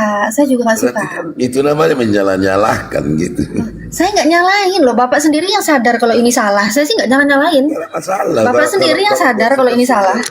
Kalau buat sumber-sumber seperti itu, ya sudah banyak orang sekarang yang mampu buat begitu untuk membangkang. Ya sudah, silakan Bapak bantah data saya dengan sumber data yang Bapak miliki. Silakan Pak, buktikan kalau ini asli. Datanya dari mana? Makanya saya tidak punya. Kalau saya nggak punya data. Nggak punya data. Tapi memang ya Pak ya nggak suka ya. Saya juga nggak suka Pak. Anda kan sedang menyalahkan. Suaminya ganteng bang. Saya nggak nyalahin. Pak, suaminya Bapak ganteng ini. Bang, ganteng suaminya. Masa suka sama abang? Ganteng suaminya bang. Enggak, gini ya. Gini Pak ya, kalau Bapak bilang saya nggak suka ini nggak jelas, ini begini. Sedangkan Bapak sendiri nggak punya data. Ya sudah, kalau Bapak nggak punya data, ya Bapak hanya bisa modal muncung aja, opung ya, nggak ada yang bisa dibantah di sini. Kalau Bapak bilang nggak suka dengan ini, saya juga nggak suka Pak. Ya, bagaimana mungkin saya bisa menyukai sebuah kitab yang diimani suci ternyata isinya itu ayatnya nggak asli? Nggak mungkin saya menyukai kitab yang seperti itu dianggap suci. Saya sendiri nggak suka. Tapi kalau Bapak bilang Anda menyalahkan, saya nggak menyalahkan. Saya dari tadi udah bilang, saya tidak pernah menganggap kitab Bapak salah karena di sini tidak ada tertulis salah. Tapi kalau Bapak merasa ini salah, ya itu hak Bapak kalau menyimpulkan ini salah. Begitu Pak. Saya nggak pernah ya bilang ini salah. Sumbernya pembanding itu harus jelas. Tahun berapa terbitannya? Gini opung sedikit opung. Asalnya Anda paham dulu. Yang ditampilkan oleh Bunda tadi itu Bunda menampilkan original teks Yunani langsung. Iya, orang Yunani pun bisa kok membuat original teksnya ini lagi. Enggak botolnya gini aja opung botolnya ditahan dulu. Ini di original teksnya ini dulu ini hasil original teks aslinya ini 400 tahun setelah itu tidak ditemukan. Kemudian muncul ditulis, makanya di sana pakar-pakar Alkitab, pakar-pakar Bible menuliskan di situ bahwa ayat ini tidak asli. Ketangkep bahwa opung ini berdasarkan iman palsu, iman bohong-bohong, itu menurut mereka. Mana yang palsu, mana nggak ada di situ. Oke, baik. Saya izin sedikit ya Bunda ya. Bunda izin ya. Saya izin sedikit dulu. Oke, jadi di sini sabar dulu lah. Di sini Bun. Tidak bisa dipertanggungjawabkan. Oke, nggak apa-apa ya, nggak apa-apa, kita hanya edukasi yang buat di bawah aja. Kalian punya iman palsu kan kita harus buktikan. Oh, ternyata imannya Kristen selama ini Bapa, Putra dan Roh Kudus ini adalah palsu kan begitu. Nah, izin ya sedikit ya. Nah, 1 Yohanes 5 ayat 7 kan ini contoh nih ya. Nah, ini nih contoh, ini kan ayat palsu ini kan yang selalu aku Bapa, Putra dan Roh Kudus. Ya, ini nih. Nah, iman kalian itu kan kuat sekali di sana. Ternyata ayat itu ayat palsu, ayat bohong-bohongan gitu loh. Loh, kenapa dabling ya? Keluar dulu anggur baru naik lagi. Oke, jadi di sini ya, izin ya. Jadi Islam ini coba mengajak teman-teman Kristen kepada iman yang sebenarnya. Jangan pakai iman tipu-tipu gitu loh. Maksudnya kan begitu. Artinya kita pakai iman yang sebenarnya, imannya yang gimana gitu. Jangan iman tipu-tipu kok dipercaya gitu. Jadikan lagi pondasi dasar Tritunggal. Wah, ini ngeri kan? Coba Opung buka 1 Yohanes 5 6 sampai 8. Coba saya ajari lah kalian ini biar cerdas itu. 1 Yohanes 5 6 sampai 8. Biar cerdas gitu loh. Oh, saya ini ketipu iman selama ini kena tipu, dia iman tipu-tipu kan gitu kan. 1 Yohanes 5 6 sampai 8. Kan bisa diuji. Ya makanya kita uji ini. Bahkan jangan, kalau nggak punya data, nggak ada klaim-klaim. Kalau nggak punya data itu diam aja gitu loh. Coba 1 Yohanes 5 6 ayat 8. Di sini ya. Open cam dulu. Oke. Nah gitu. Kalau tidak punya data, nggak punya ilmu, diam. Oh, ini pinter ya muslim nih, si Baal anggur asam, si Bunda ini ya. Nah, jadi di sini ya. Nah, di sini ya. 1 Yohanes 5 ya 6 sampai 8. Jadi jangan congor gitu, udah tua congor gitu kan nggak enak sama yang muda-muda kan. Nih lihat, kesaksian tentang anak Allah. Ini udah jelas perikopnya anak Allah, bukan Allah. Oke? Anak Allah dengan Bapa beda kan, Bapa Allah, anak Allah. Inilah dia yang telah datang dengan air dan darah, yaitu Yesus Kristus. Lihat, bukan saja dengan air, tetapi dengan air dan dengan darah, dan rohlah yang memberi kesaksian, karena roh adalah kebenaran. Orang-orang Kristen ini kena tipu dan senang ditipu dengan iman tipu-tipu menggunakan ayat 7 comot-comot. Nah, ayat 7 ini yang dipakai selalu dicomot-comot, ayat 6 diabaikan, ayat 8 diabaikan. Dicomot ini iman tipu-tipunya. Boleh saya tanggung jawabkan ini tipu-tipunya di sini. Sebab ada 3 yang memberi kesaksian. Ini dalam kurung ya. Nah, di dalam kurung ini. Di dalam sorga Bapa, Firman, dan Roh Kudus, dan ketiganya adalah satu. Nah, ayat 8 lagi. Dan ada 3 yang memberi kesaksian di bumi. Nah, ini pakai kurung lagi. Ini tipu-tipu nih. Kalian percaya loh, ada memberi kesaksian Bapa, Firman, dan Roh Kudus katanya. Itu ada Tritunggal. Nah, kena tipu kalian. Roh, air, dan darah, dan ketiganya satu. Kan sayang sekali kalian udah tua-tua, kalian kena tipu, diimani lagi. Sampai kalian bantah-bantahan dengan Wanes lah, dengan Islam, oke, nggak masalah ya, iman kalian. Apa ini? Kena tipu kalian, Bapak, Firman, dan Kudus. Ini tipu-tipu. Di mana kita mendapatkan bahwa di sini adalah palsu? Ini sudah jelas di dalam kurung ya. Tidak ada Bapak, Firman, dan Roh Kudus. Bapak, Firman, dan Kudus. Kagak ada. Ini adalah kesaksian tentang Yesus, bukan tentang Bapa. Ingat, ini perikopnya sudah jelas, cuman ditambah. Biar kalian botol terus, biar masuk neraka, disesatkan. Nah, ini kita pakai data ya, Jin ya. Jadi kita nggak boleh menghujat ya. Di sini kita coba pakai data. Di sini, apakah penjelasan ini tentang 1 Yohanes 5:6-8 ini? Coba ya, 1 Yohanes gimana? 1 Yohanes. Nah, kita belajar gitu loh.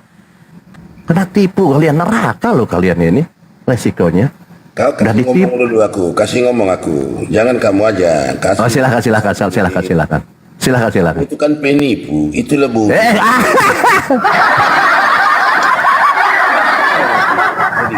Ya silakan. Kecerdasan tidak diberikan kepada kamu, yang diberikan. Oh, apa sih? Kamu melihat, tidak punya mata, tidak melihat, punya telinga, tidak mendengar, punya hati, tidak bisa menanggapi. Apa yang dimaksud dengan 1 Yohanes 5 ayat 6 sampai 8. Itu sebabnya, karena kamu tidak punya akal, tidak punya kecerdasan, dan tidak punya hikmat. Tidak bisa mengerti tentang tulisan itu. Oke, baik. Paham?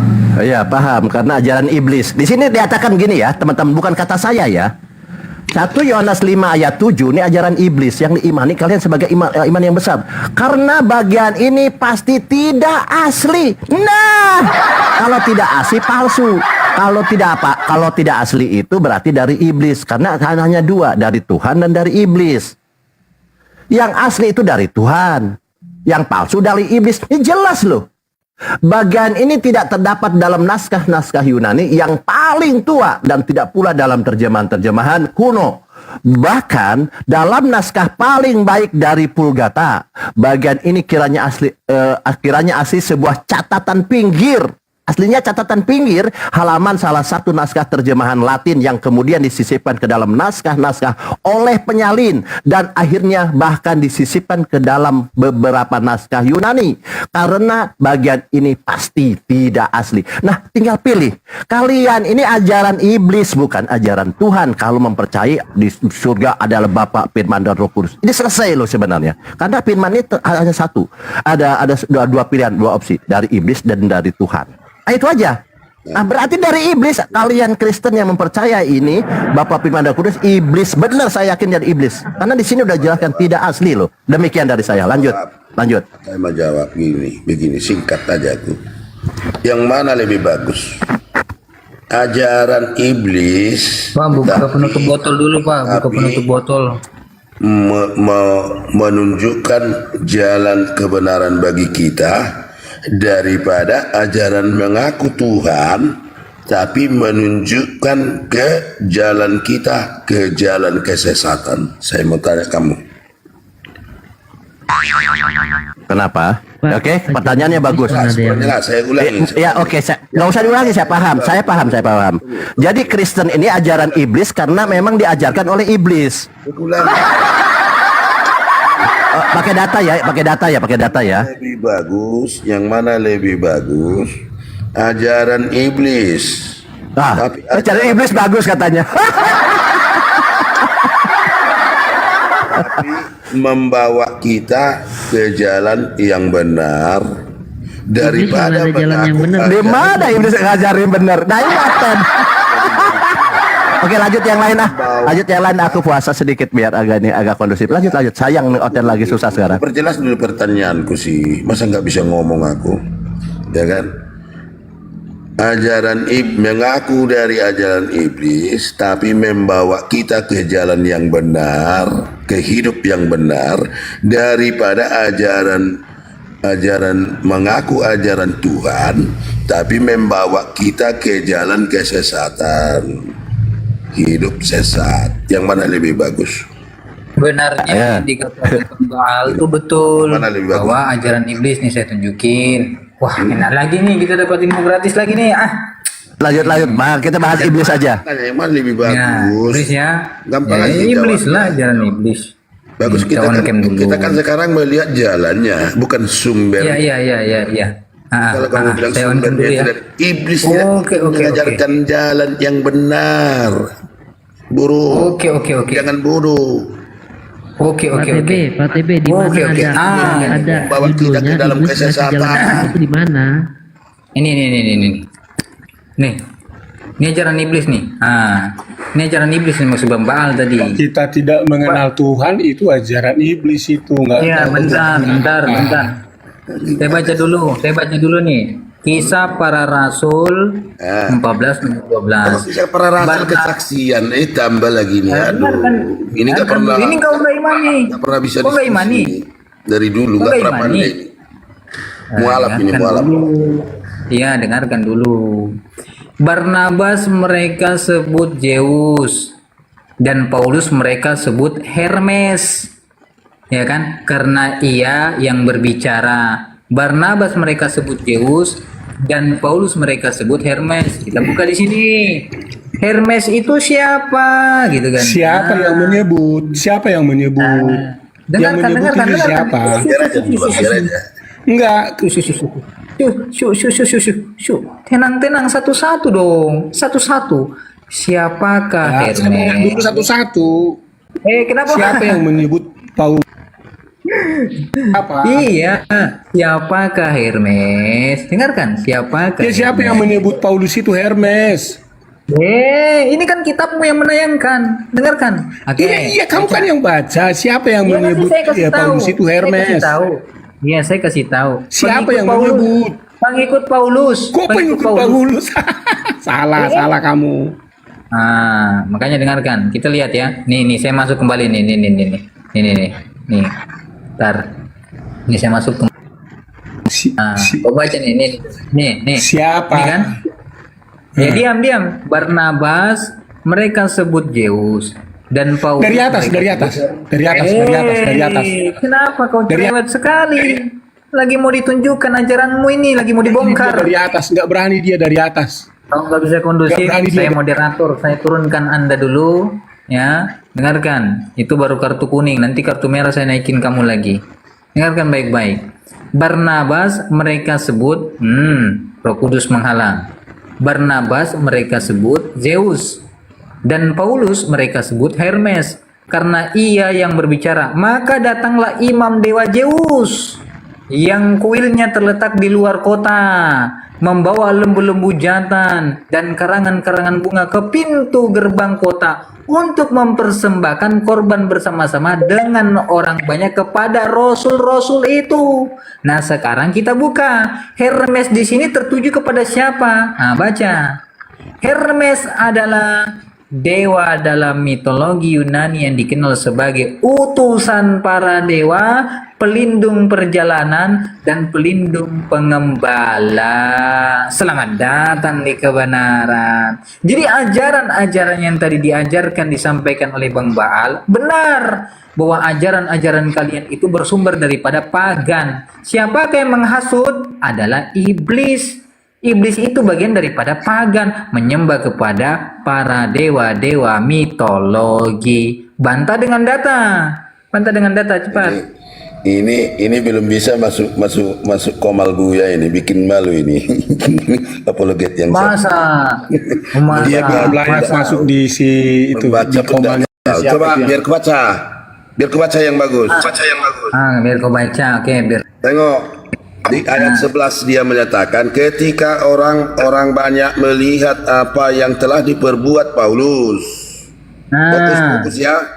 Mereka itu berseru dalam bahasa Likoania. Dewa-dewa telah turun ke tengah-tengah kita dalam rupa manusia. Ini ketika orang banyak ini ya. Baru di ayat 12. Barnabas mereka tahu kan? Berarti artinya ada Barnabas Paulus, ada Barnabas mereka ini orang banyak ini ya. Barnabas mereka sebut Zeus dan Paulus. Ya udah, berarti Orang-orang banyak ini, orang-orang penyembah berhala ini. Lalu pengajaran Paulus kau imani tidak? Ya sekarang kan ini klaim orang-orang banyak itu loh, gimana sih membaca aja nggak tahu. Apa bedanya dengan kalian mengklaim Yesus itu Tuhan? Apa bedanya? Bukan dirimu lah. Ya, apa bedanya dengan kamu yang mengklaim Yesus itu Tuhan? Biar saya tutup katanya. Besarin dulu saya. Dengarkan. Besarin dulu saya. Lihat ya. Kami aja. Besarin dulu saya. Ternyata nggak mau. Apa bedanya? Besarin dulu saya biar saya jawab. Apa bedanya? Ya, dengar dulu gantian ya. Gantian. Ya. Ya silakan. Dulu lah, gantian dulu. Ya silakan. Gantian dulu. Ya silakan. Ya. Lihat nih. Yang menyebut mereka Hermes dan Zeus adalah orang Liakonia. Nih. Terus? Ini orang Liakonia, bukan orang Kristen, bukan orang Yerusalem, tapi orang Liakonia. Oke, yang paham sampai sini? Yang menyebut Yesus Tuhan orang Israel. Biar saya lanjutkan. Kenapa? Dengar. Tar dulu satu-satu dulu. Orang Liakonia ini punya penyembahan imam dewa Zeus. Nih lihat nih. Imamnya ada, Zeusnya ada. Inilah penyembahan berhala pada orang-orang Liakonia. Jadi mereka ini karena melihat Paulus, nah ini sekarang masuk ke intinya, kontekstualnya begini. Karena mereka ini melihat Paulus melakukan banyak mujizat, banyak kesembuhan, dari situlah akhirnya mereka heran dan kaget melihat Paulus. Lalu mereka setarakan Paulus ini sebagai dewa mereka, dewa orang Liakonia. Paham sampai di sini? Jadi bukan orang-orang Kristen yang menyebut Paulus itu Zeus dan Hermes. Tetapi orang-orang Likonia, sama seperti contohnya saya kasih gambaran ya, orang Udah, Islam panjang. menyebut Yesus jadi Tuhan. Udah panjang, iya saya udah paham. Jadi yang mengatakan Paulus itu orang Likonia yang kau bilang Lakonia, Likonia, Lukonia lah itulah. Apa bedanya dengan kalian yang mengklaim Yesus itu adalah Tuhan? Orang Bani Israel saja tidak pernah mengklaim Yesus Tuhan. Apa bedanya kalian dengan mereka? Ya kan? Mereka mengklaim Paulus itu adalah Kok lari ke Yesus Tuhan? Dengarkan, dengarkan. Ini kan ajaran iblis, dengarkan dulu. Buya ini. Ini Dengarkan. Kau kan mengatakan ini yang mengatakan Paulus di situ adalah Hermes dan Barnabas adalah Zeus adalah orang-orang daripada Lakonia, ya kan? Itu klaim daripada mereka. Apa bedanya klaim mereka dengan klaim kalian yang mengklaim hamba Tuhan ini adalah Tuhan? Apa bedanya? Apa bedanya? Saya tanya, apa bedanya? Beda lah, beda. Hah? Apa bedanya? Beda.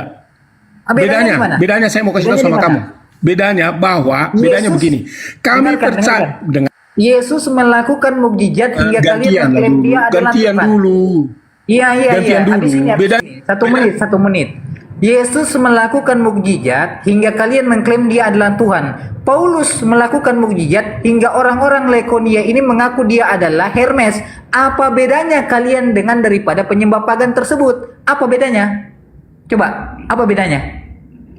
Hah? Sama-sama klaim kan? Sama-sama klaim. Apa bedanya? Udah satu Sekarang menit. buktikan. Udah 1 menit. Ya. Ya, silakan. Udah 1 menit. Lihat nih ya. Nih lihat nih. Saya perbesar dulu ya. Saya buka dulu datanya. Lihat nih. Perbedaannya adalah ketika nih lihat nih. Ketika Paulus mereka sebut dia seperti sesembahan mereka, Paulus tidak terima karena kenapa? Saudara-saudara, mengapa kamu melakukan hal ini? Semua ini. Kami juga manusia biasa, kata Paulus. Seperti kamu. Dan membawa kabar baik bagimu. Supaya kamu berbalik dari hal-hal sia-sia kepada Allah yang hidup. Allah yang hidup siapa itu? Yesus. Pencipta langit dan bumi. Dan laut. Dan segala sesuatu di dalamnya. Kalau kami menyembah Allah yang hidup. Kalau mereka penyembah dewa-dewa yang sudah kamu tuliskan tadi. Diam dulu. Enggak, kau ini asumsinya kelebaran gitu loh. Kau bantah saja. Kalau perbedaannya adalah dia Jangan adalah di-mute lah, jangan di-mute dulu. Jangan di-mute dalil yang kau dulu. tunjukkan di situ apa? Apa yang kau tunjukkan di situ apa? Cuma itu Dari tadi kemenangan. kau tunjukkan apa?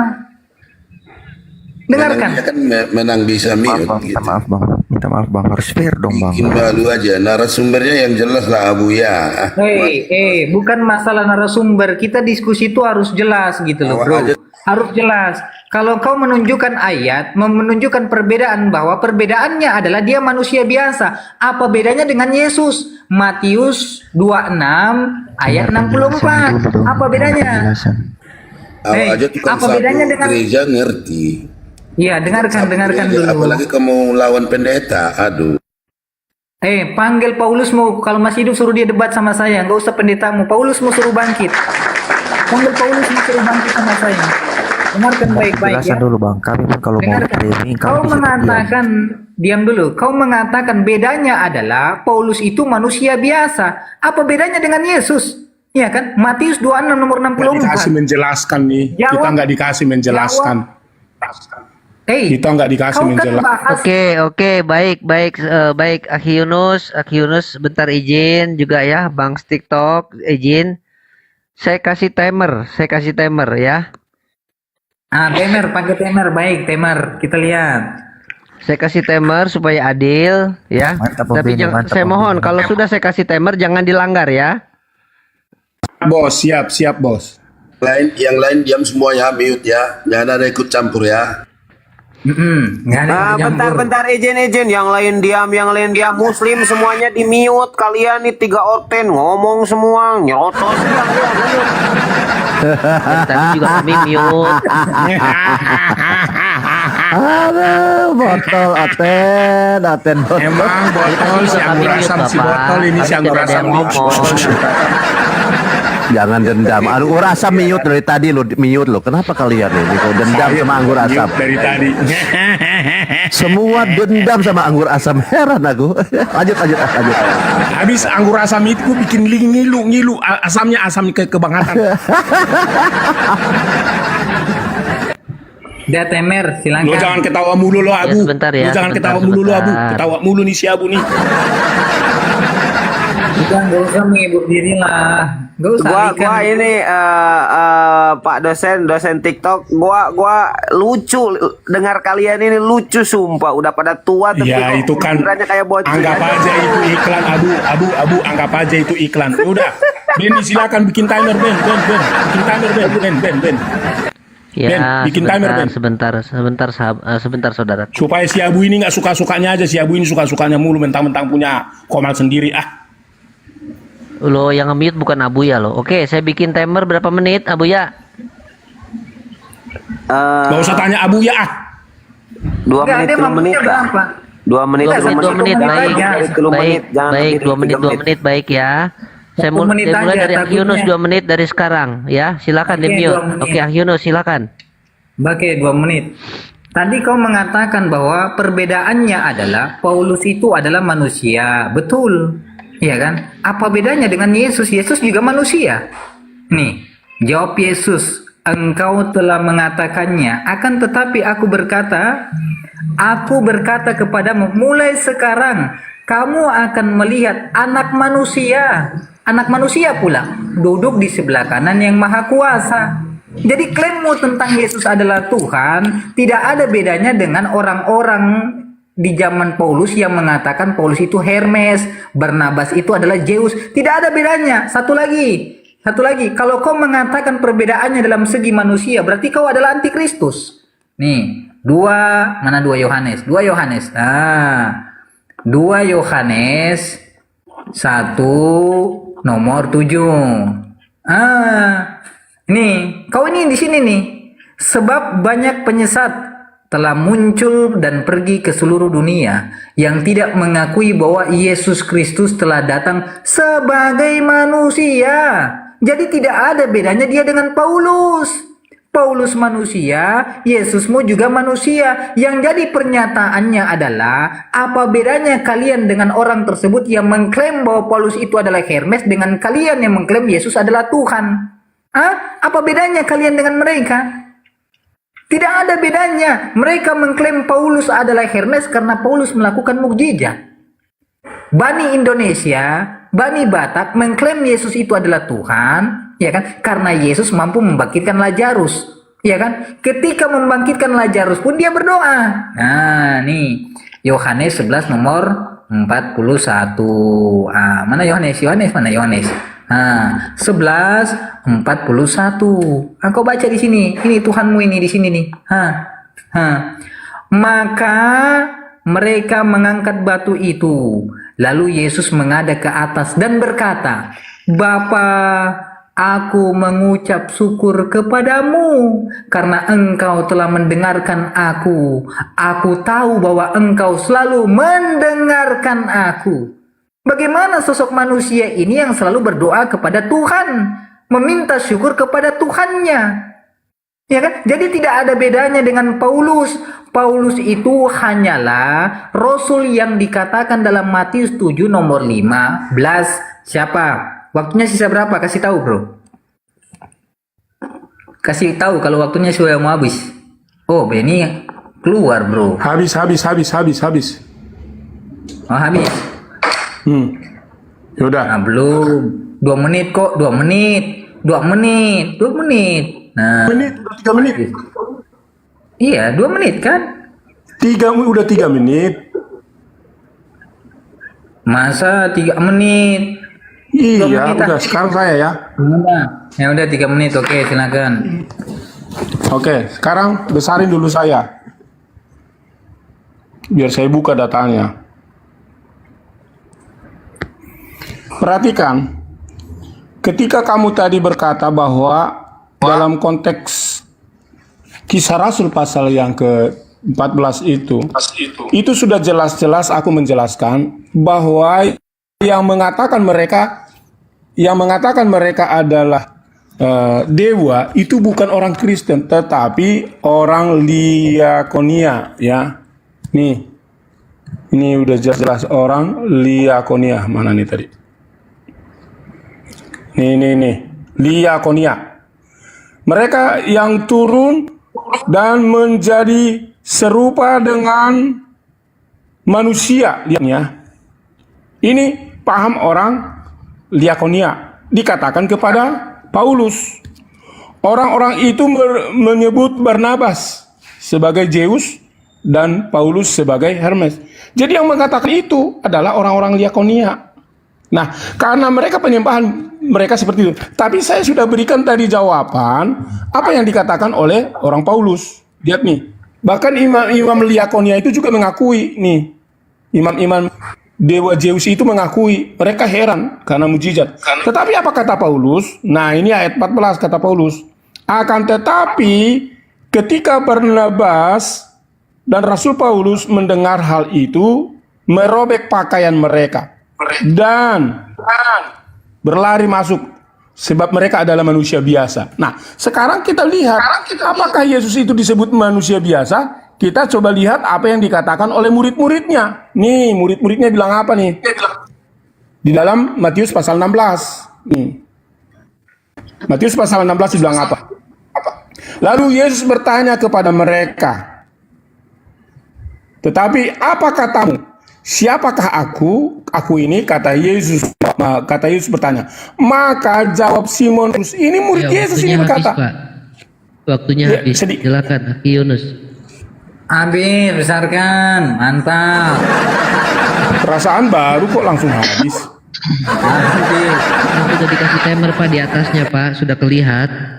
Jadi begini bro, fokus kepada poin. Bedanya apa Paulus dengan Yesus? Pertama tadi sudah saya tunjukkan, sama-sama manusia. Yang kedua, sama-sama nabi. Ya kan? Nabi nih. Kisah para Rasul 13 nomor 1. Pada waktu itu dalam jemaat di Antioquia ada beberapa nabi. Ya kan? Nih. Ada beberapa nabi yang mengajar, yaitu Barnabas, Simeon, yang disebut Niger, dan Lukius, orang Kirene, dan Menahem, yang diasuh bersama dengan Raja wilayah Herodes, dan Saulus, Nabi. Sekarang kita buka Matius 21 ayat 11. Gitu loh cara menyamakannya. Fokus ya, fokus.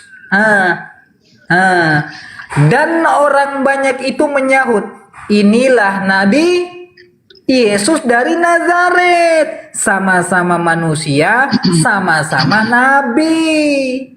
Jadi tidak ada bedanya Paulus dengan Yesus, sama-sama manusia, sama-sama nabi. Masalah klaim orang kepada Paulus adalah Hermes, tidak ada bedanya kalian dengan mereka yang mengatakan memberikan klaim kepada Yesus adalah Tuhan. Yang saya minta perbedaannya apa? Paulus mampu membangkitkan orang mati, Yesus mampu membangkitkan orang mati. Mana bedanya? Bedanya apa? Bedanya itu kau mengatakan bahwa Yesus itu ternyata bukan manusia biasa loh. Oh, bukan manusia biasa. Nih, Yohanes 11:35. Bukan manusia biasa. Kalau bukan manusia biasa, lalu kenapa menangis di sini? Ini, manusia biasa menangis. Yang namanya manusia biasa itu pasti menangis, kecuali bukan manusia biasa. Ya, Aki Yunus, mohon maaf waktunya sudah habis. Silakan Pak. Lanjut.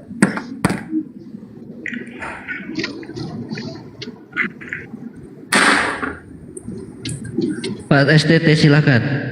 Dibuka mute-nya. Waktunya berjalan. Dulu saya.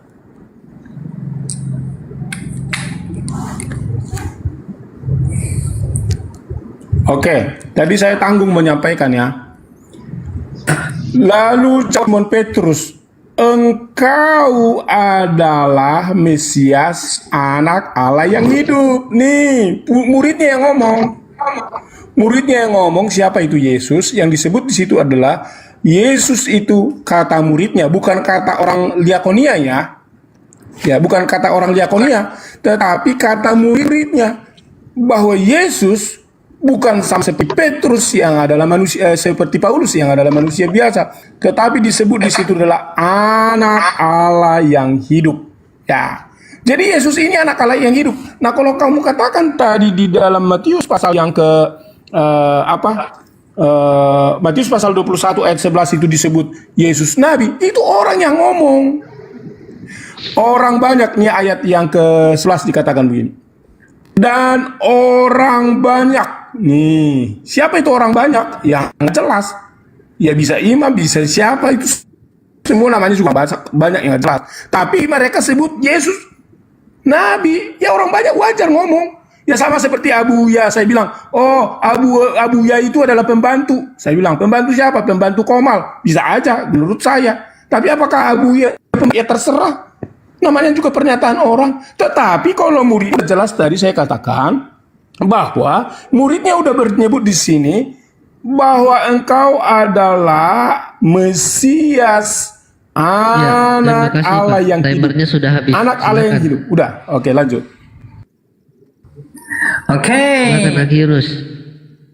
Oke, dengarkan baik-baik. Yesus anak Allah, betul, tapi kata iblis. Petrus kan? Jadi yang kau gunakan itu perkataan orang yang dikatakan iblis oleh Yesus. Matius 16 nomor 23. Lihat. Maka Yesus berpaling dan berkata kepada Petrus, enyahlah iblis. Jadi murid Yesus yang kau katakan Petrus yang mengaku Yesus adalah anak Allah, itu adalah iblis. Nih iblis nih. Maka Yesus berpaling dan berkata kepada Petrus, enyahlah iblis. Masa iya seorang pendeta mau mengambil pengajaran dari iblis? Mau? Gimana? Ini iblis ini Petrus. Jadi sia-sia kau menggunakan Petrus untuk menguatkan argumentasi Anda, menguatkan bahwa Yesus adalah anak Allah. Yesus itu tadi sudah saya tunjukkan. Siapa dia? Matius 12:15. Nih, hamba Tuhan. Ini hamba Tuhan. Seorang hamba ini tidak lebih tinggi daripada Tuhan. Di mana? Yohanes 16 ayat 13. Kau diajarin Bible sama saya. Cocok. 16. Nah, kau baca. Aku berkata kepadamu, ya kan? Sesungguhnya seorang hamba tidak lebih tinggi daripada tuannya, ataupun seorang utusan daripada dia yang mengutusnya. Selamat datang di kebenaran. Jadi kalau kau meyakini bahwa Petrus mengatakan kepada Yesus adalah anak Allah, lalu itu kau jadikan keyakinan bahwa Yesus adalah Tuhan, secara tidak langsung kau sedang mengambil pelajaran daripada itu dublis Matius 16 nomor 32. Tunjukkan kepada saya bahwa perbedaan daripada Yesus dengan manusia yang lainnya. Silakan. Silakan Pak STT. Ya. Nah, saya akan tampilkan di dalam Yohanes 5 ayat 30 dikatakan apa? Bahwa aku dan Bapa adalah satu. Ya, aku dan Bapa adalah satu. Berarti Yesus itu satu dengan Bapa itu dalam hakikat dia sebagai firman. Dan firman itu menjadi manusia. Artinya bahwa Yesus yang adalah kemanusiaannya itu berasal dari sang Bapa itu yang adalah satu hakikat dari Bapa, yang dimana posisi Bapa itu punya firman, punya hikmat, kebijakan, punya perkataan, dan itu yang menjadi manusia. Itulah Yesus. Nah, sekarang ketika Yesus dijelaskan oleh Yohanes seperti itu muridnya loh. Bukan sekedar orang banyak, bukan sekedar recehan. Ini A1, asli. Maka Yohanes lagi menuliskannya perkataan Yesus. Dikatakan di dalam Yohanes pasal 15. Ketika kamu percaya bahwa aku di dalam Bapa dan Bapa di dalam aku, maka sekalipun kamu mati, kamu akan memiliki hidup yang kekal. Artinya apa? Yesus sendiri mengaku, Yohanes sendiri menuliskan bahwa aku di dalam Bapa dan Bapa di dalam aku. Ini keilahian, ini kuasa Tuhan kita Yesus. Dialah yang sumber keselamatan itu. Makanya ketika dikatakan jika kamu percaya maka kamu akan selamat. Tetapi jika kamu tidak percaya maka kamu akan binasa. Itulah sebabnya di dalam Yohanes pasal 14 ayat yang ke-6 dikatakan, akulah jalan, kebenaran dan hidup.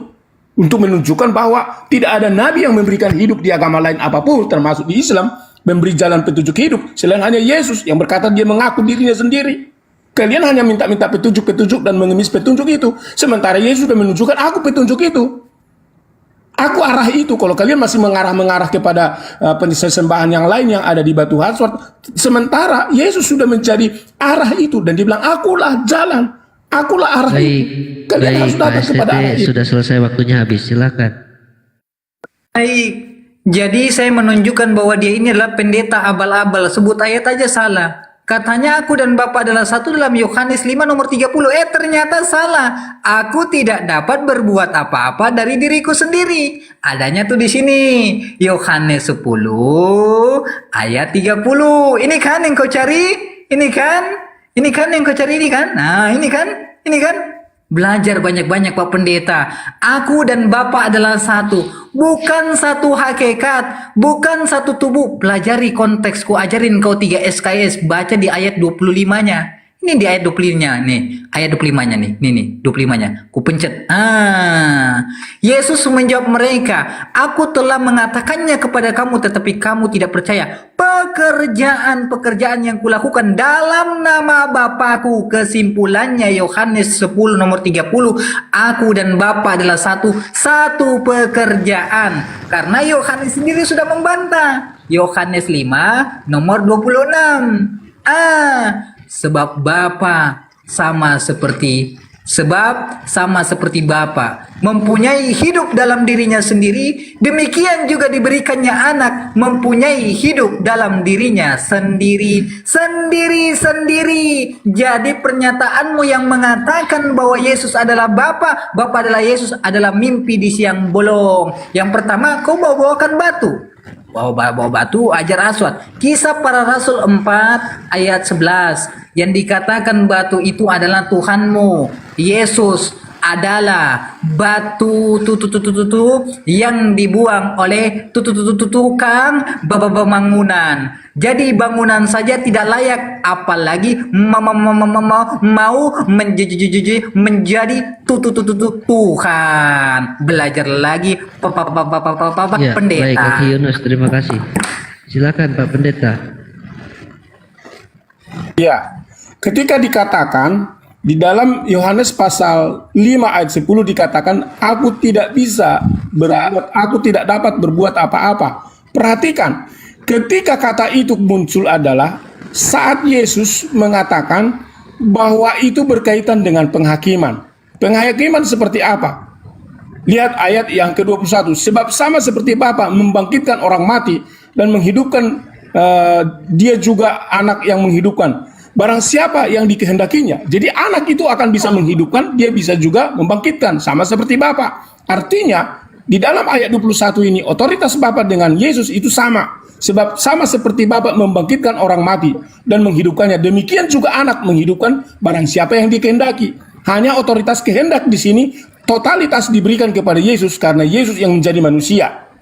Supaya dialah yang menghakimi manusia. Kenapa? Perlu kepada manusia. Dia hakim untuk manusia. Tetapi lihat, Bapa tidak menghakimi siapapun, melainkan telah menyerahkan penghakiman itu seluruhnya kepada anak. Siapa itu anak? Yesus. Supaya semua orang menghormati anak. Semua orang, mau Islam, Hindu, Buddha, siapapun, Yahudi harus menghormati Yesus. Anak, sama seperti mereka menghormati Bapa. Jika kalian mengaku bahwa kalian menghormati Allah, barang siapa tidak menghormati Yesus, kalian tidak menghormati Allah itu sendiri.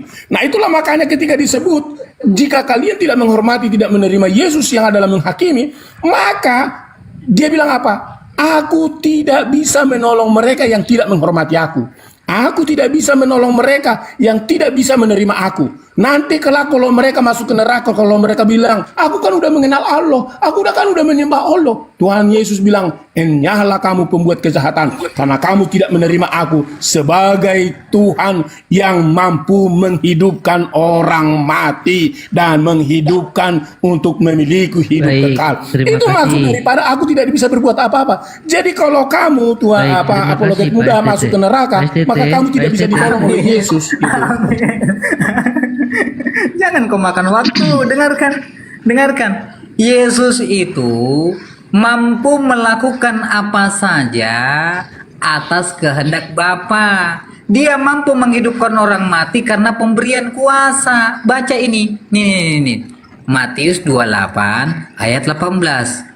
Yesus mendekati mereka dan berkata kepadaku, telah diberikan segala kuasa di surga dan di bumi. Yang beri kuasa adalah Bapa. Kalau Bapa tidak berikan Yesus kuasa, Yesus semua itu tidak mampu membangkitkan orang mati. Tidak mampu, karena tugas Yesus itu sebagai pembantu. Di mana dalilnya? Yohanes, mana Yohanes? Yohanes 11 nomor 49. Aduh, ngelek, HP ku ngelek lagi. Ngelek Nih. Nah. 49. Nah, ini baca baik-baik. Pembantu ini Yesus. Cuman tahu taat, tunduk, patuh. Itu Yesusmu yang kau tuhankan. Taat, tunduk, patuh. Sebab aku berkata-kata bukan dari diriku sendiri, tetapi Bapa yang mengutus aku. Dialah yang memerintahkan aku untuk mengatakannya apa yang harus kukatakan dan aku sampaikan. Jadi ketika Yesus katakan kepada Lazarus, bangkitlah kau Lazarus, itu bukan Yesus. Itu Yesus sudah menyampaikan apa yang diperintahkan oleh Bapa, maka Bapa kabulkan, maka bangkitlah Lazarus. Karena kuasa itu hasil daripada pemberian, bukan dimiliki hasil daripada Yesus itu sendiri. Anda sudah baca tadi, ya kan? Yang Anda kutip Yohanes 5 nomor 30, Matius 7 ayat 22, Matius 7 ayat 22, itulah hari penghakimannya. Pada hari terakhir, nih, banyak STT memanggilku Tuhan, bernubuat pakai namaku, mengusir setan pakai namaku. Pada saat itulah aku berterus terang, aku tidak mengenal Baik, kamu. waktunya habis. Mohon Janganlah maaf, kamu Yunus. daripada hadapanku. Yunus. Silakan Pak STT.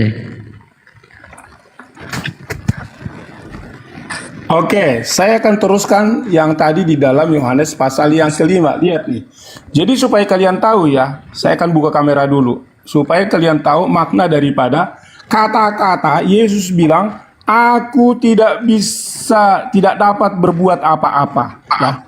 Kalau kalian seringkali mengklaim ini karena kalian tidak memaknai arti.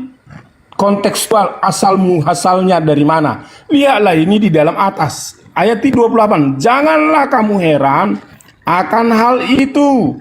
Sebab saatnya akan tiba bahwa semua orang di dalam kuburan akan bangkit mendengar suaranya.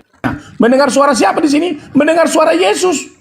Lihat nih ayat 29. Dan mereka yang telah berbuat kuat dan bangkit untuk hidup yang kekal. Tetapi mereka yang telah berbuat jahat nih, seperti kalian ini, tidak menerima Yesus Tuhan dan Juru Selamat, kalian berbuat jahat. Apa Yesus bilang? Aku tidak dapat berbuat apa-apa.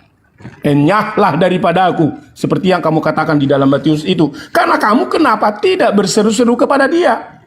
Ya, jadi kamu harus tahu itu. Nah, sekarang kita lihat tentang Lazarus. Lihat nih, kalau Lazarus dikatakan bahwa mereka berkata, Tuhan, Lazarus itu tidak tidur, tetapi dia sudah mati. Mereka murid-muridnya bilang gitu. Tapi Yesus bilang, dia masih tidur.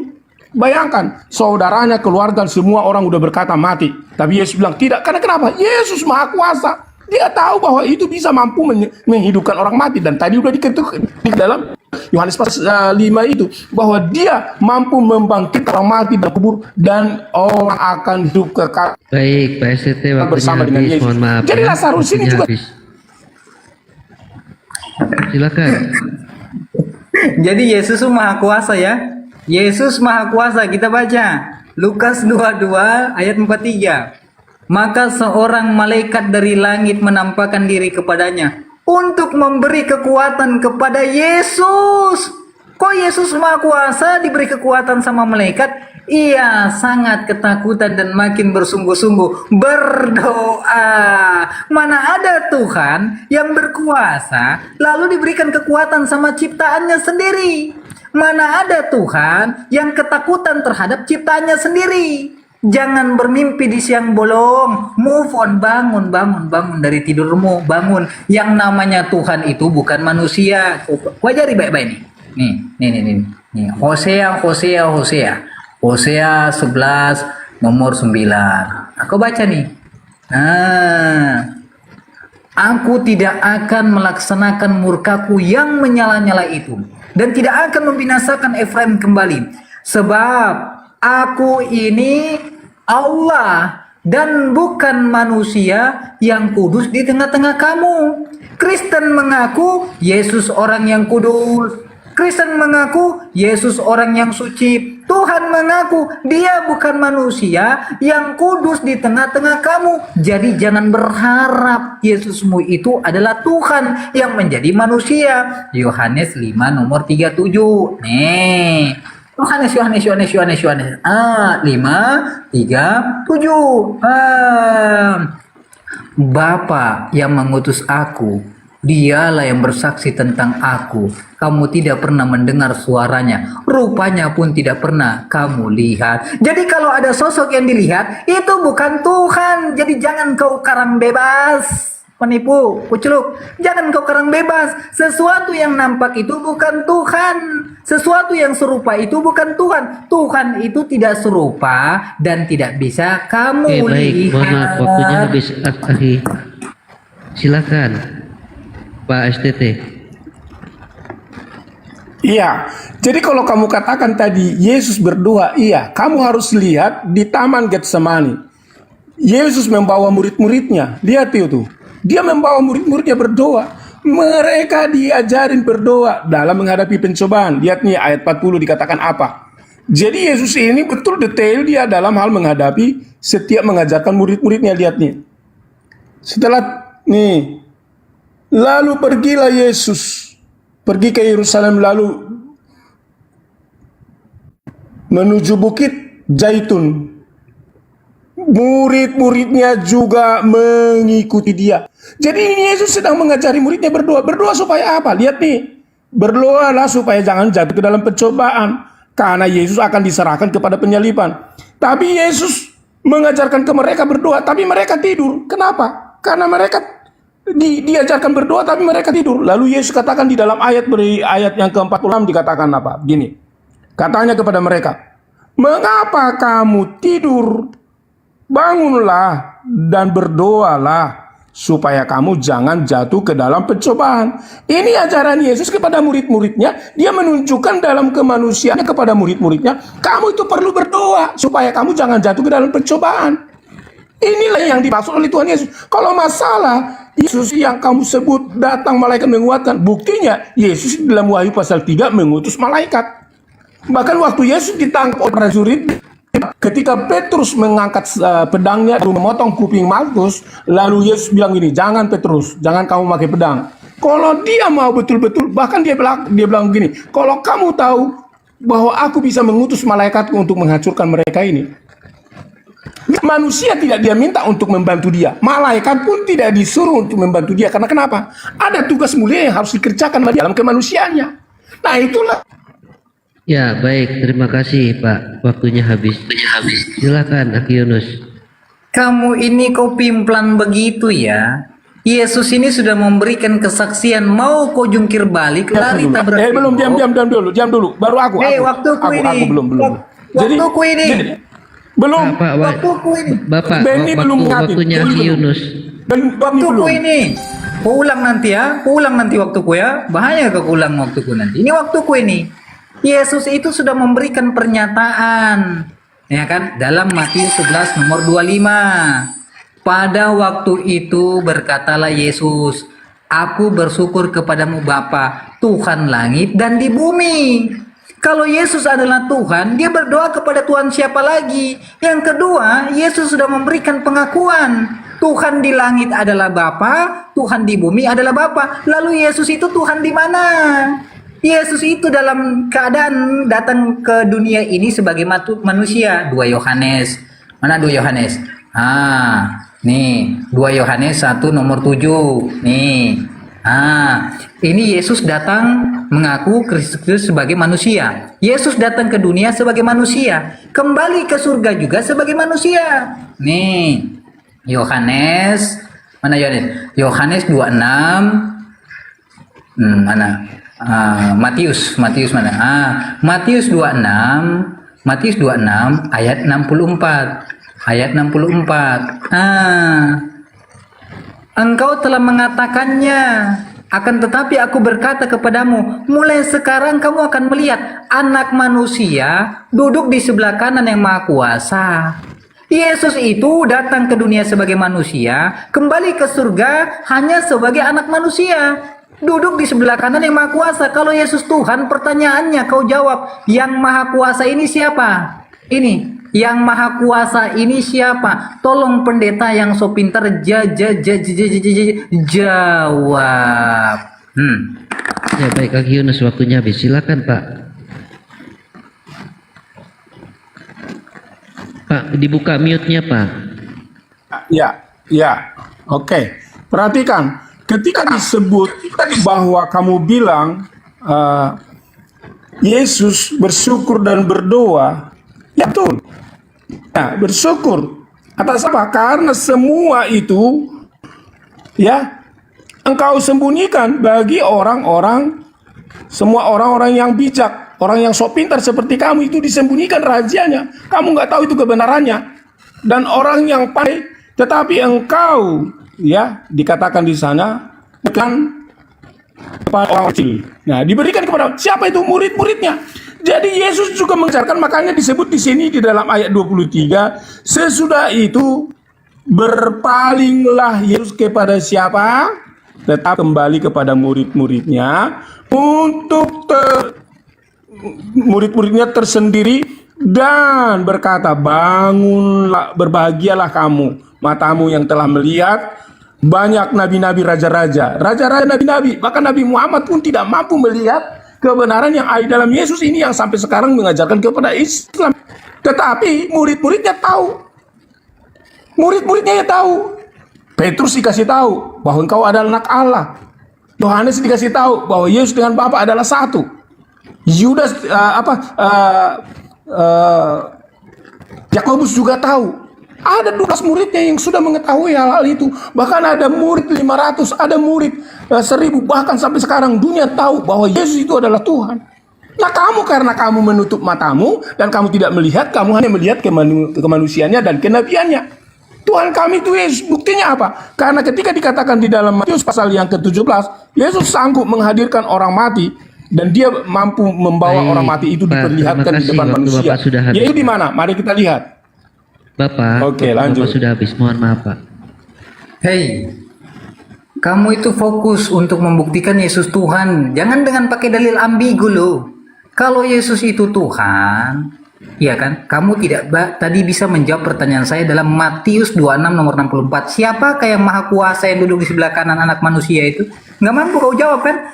Ya kan? Kau hanya bantah dengan celote-celote asumsi. Dengarkan, jangankan mau jadi Tuhan. Tuhan itu memiliki sifat maha mengetahui, bukan maha tidak tahu. Matius 24 nomor 36, baca. Tetapi tentang hari dan saat itu tidak seorang pun yang tahu. Malaikat-malaikat di surga tidak tahu, anak pun tidak, hanya Bapa sendiri yang tahu. Kenapa kau mentuhankan sosok manusia yang tidak maha tahu? Harusnya kau mentuhankan Bapa yang maha tahu. Kemudian kita buka dalam Matius 7:27 ayat 46 nih. Matius 27:46. Di sini nih. Kira-kira jam 3 berserulah Yesus dengan suara nyaring. Eli, Eli, lama sekali. Allahku, Allahku, mengapa engkau meninggalkan aku? Kalau Yesusmu Tuhan, dia teriak manggil siapa ini? Siapa dia panggil ini? Hei, jawab. Kalau Yesusmu Tuhan, lalu siapa yang dia panggil di sini? Apakah Yesus ini memanggil dirinya sendiri? Ya kan? Yesus, Yesus, kenapa Yesus meninggalkan aku? Atau Allah memanggil dirinya sendiri? Allah, Allahku, Allahku, kenapa Allahku meninggalkan Allahku? Begitu. Kau harus menjawab, buktikan dengan dalilmu, jangan menggugurkan daripada status pendetamu untuk menjual kemaluanmu di sini. Jawab pakai data. Baik, Kak Yunus, terima kasih. Silakan Pak STT dimulai. Dibuka Inilah kealahan Tuhan kami Yesus itu, bahwa Yesus itu adalah Allah. Perhatikan, dia 6 hari kemudian Yesus membawa, saksinya ada, bukan seperti Nabi kamu membawa kemanapun dia dapat suara di mana, tapi nggak ada saksinya. Kalau di sini lihat nih, 6 hari kemudian Yesus membawa Petrus, lihat nih saksinya ada, Yakobus, Yohanes ada saksinya. Lihat nih, ngapain dia? Lalu Yesus berubah rupa di depan mata mereka. Mata mereka melihat Yesus berubah wajah. Wajahnya seperti apa? Seperti matahari. Pakaian seperti apa? Pakaian seperti apa? Lihat nih, bercahaya. Ya, seperti bersinar terang. Dan yang paling luar biasanya Tuhan kami Yesus ini, dia menampakkan kepada dirinya yang sudah mati 2 orang, yaitu siapa itu? Lihat nih, 2 orang ditampakkan, nampak kepada mereka. Siapa itu? Musa, nabi orang Yahudi. Bayangkan, Musa sekelas nabi orang Yahudi dan nampakkan yang sudah mati kurang lebih 700 tahun, 1000 tahun yang lalu.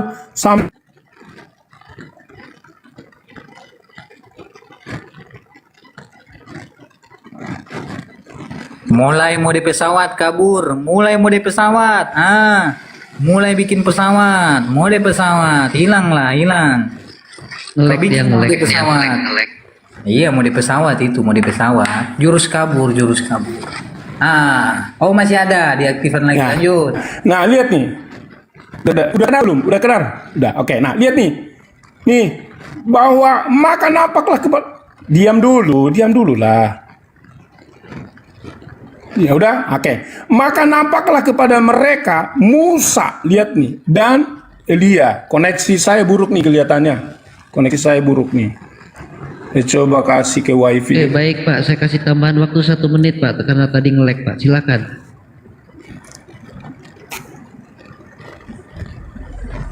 Iya ya.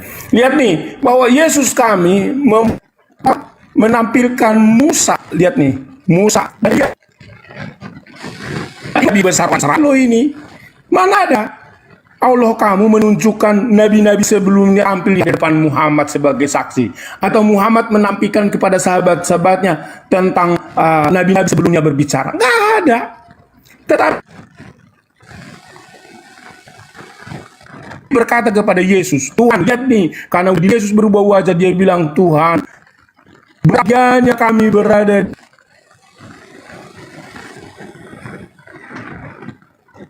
membangun gereja. Ya, Kemana bro? Koneksinya buruk dia. Kemana bro? Koneksinya buruk. Aduh. Jadi kaum Kristen ya, itu yang tadi mengatakan ya. Jadi tidak usah bawa-bawa gelar pendetamu sombong di hadapan kaum muslimin. Ya, izin Iwan Villa. Sebentar lagi. Orangnya sebentar lagi mungkin datang.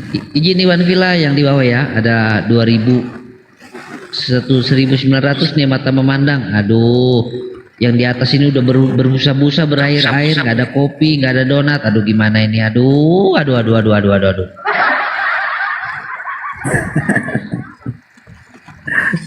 Assalamualaikum warahmatullahi wabarakatuh. Waalaikumsalam warahmatullahi wabarakatuh. Bunda Rama, mohon maaf tadi belum bisa disapa Bunda Rama Mila, ya. Bang Yunus. Waalaikumsalam. Bunda Rama. Lanjut. Ya. Iya, jadi oten-oten ini kalau naik, pokoknya umurnya tua, ada telepon masuk lagi. Tolong ya, jangan dulu telepon-telepon kalau aku lagi live, biasakan itu ya. Oke, aku lanjut lagi. Jangan telepon-telepon dulu kalau lagi live. Jadi begini bro, gelarmu itu bukan menunjukkan bahwa kamu itu pernah berpikir. Jadi gelarmu itu hanya menunjukkan bahwa kau itu pernah sekolah, bukan pernah menunjukkan bahwa kau pernah menggunakan comot-comot, jangan comot-comot. Itu pernyataan Rocky Gerung, jangan dicomot-comot. Nggak apa-apa. Yang kedua, yang comot-comot ayat. Yang kedua, jadi kita di sini itu nggak perlu gelar. Kita butuh itu data, dalil. Bukan congor dibesarkan, mulut dibesarkan 5 meter, tapi isi kagak ada, tong kosong nyaring bunyinya. Saya bingung dengan saudara-saudara saya Kristen ini, setiap naik melihat generasi-generasi daripada apologet Islam yang bangkit cerdas, pintar, menguasai Bible, hingga mereka terpengaruh, takut disaingi, hingga mereka menunjukkan gelar kami pendeta. Tai kucluk. Paulus mau suruh datang ke sini. Saya yakin anak SD pun bisa menghadapi Paulus. Jangankan kita, anak SD yang di dalam dunia debat lintas agama bisa menghadapi dia. Apalagi kalian sekelas pendeta. Jadi nggak usah pamer gelarmu di sini. Ya, silakan lanjut yang saudara-saudara muslim saya yang lain. Kalau ada yang mau diskusi silakan lanjutkan. Ada orang tua kita Bunda Rahma, Umi kita Bunda Mila, ya kan, mungkin Bunda Mila ingin kasih hadiah-hadiah di bulan suci Ramadan ini. Silakan lanjut. Assalamualaikum warahmatullahi wabarakatuh. Standby. Waalaikumsalam warahmatullahi wabarakatuh.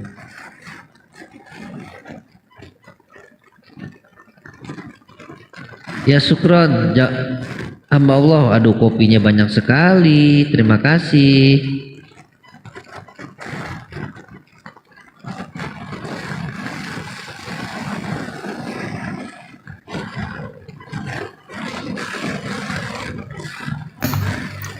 Assalamualaikum warahmatullahi wabarakatuh.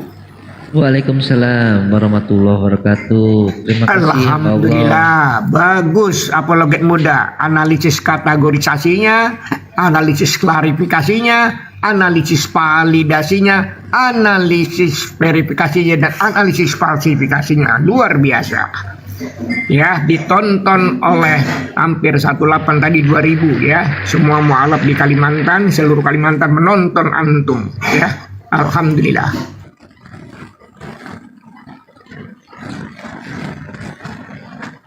Itu belum keluar Ibrani 5 nomor 7 itu ya apologet muda ya. Kalau sampai keluar Ibrani 5 nomor 7 kan. Jadi kita itu pertempuran Yesus asli, ya, Yesus 18 dengan Yesus 82. Selamat siang. Memang gini loh Brang, saya akui ya, perkataan apologet muda bahwa dia lebih baik sedikit dari Zuma itu memang benar. Saya akui dia lebih hebat sedikit dari Zuma. Ya ilmunya lumayan lah di atas Zuma sama Tata. Oke. Coba sekarang sama saya. Jangan kau begitu, nggak boleh kau begitu. Jangan kau menjilat-menjilat, mengadu-adukan dengan guru-guru kita, nggak boleh ya. Naik kalau mau ngobrol-ngobrol aja. Jangan begitu. Itu mereka itu guru-guru kita semua, jadi jangan mau adu-adukan. Jadi di badai, jangan begitu di badai. Udah, kalau mau diskusi sama yang lain, mungkin kau punya dendam sama saya, ya. Jangan diadu-adukan. Enggak bro. Aku mengakui kamu lebih tolong tidak membawa-bawa nama orang lain ya. Ya. Saya salah ngomong. Dia memang lebih hebat saat aku. Tapi jangan membawa nama orang lain. Iya, sudah. Nggak usah diperpanjang, kita lagi puasa. Jangan tahan emosi. Saya minta maaf. Saudaraku, tahan. Saya minta maaf. Ya, tahan. Dia ini memang hebat loh. Paling bisa mengalahkan saya cuma apologet muda ini. Lainnya nggak bisa. Aku salut deh. Gimana bro apologet? Kita kapan hati-hati di itu Superboy mungkin atau di mana? Yang maksudnya ada timernya itu enak bro apologet. Pak Edi Bade punya saya jabanin, tapi kalau hanya modal ngomong saja di layar ya nggak bisa lah Pak Edi Badai. Kita harus punya nas loh kalau serius kita pakai data. Sebentar, saya izin sebentar ke belakang dulu. Oh, ke belakang. Bentar, saya dipanggil sebentar. Nggak takut. Ganti nama rumahnya. Ganti nama lagi pendeta saya. Kan Anda sendiri ngono iki lho. Ini orang ini. Pak, thank you. Saya akui apologet ini keren loh, keren. Paling bisa mengalahkan saya cuma dia. Lainnya nggak bisa. Saya sampai ditombak loh.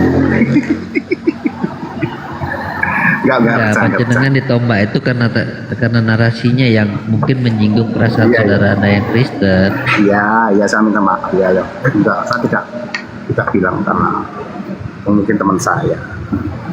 Cuma saya memang salut sama Cintang Yu ya, Pak Direka ya. Atau mungkin Anda ditombak karena belum bayar perpuluhan. Ya, saya belum bayar perpuluhan bang. Iya. Pokoknya kita nih, saya kalau naik di Komal Islam, saya mengatakan bahwa saya lebih tidak baik dari Anda. Nah, itu jurusnya. Gitu. Jadi saya ini ya cuma sekedar belajar. Ada tamu nih, sama turun dulu mau nyanyi dulu. I'm short ya.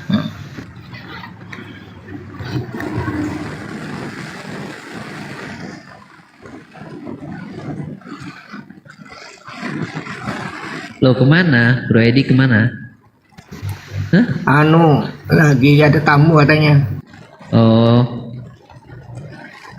Tamu kayak wanita aja, kedatangan tamu.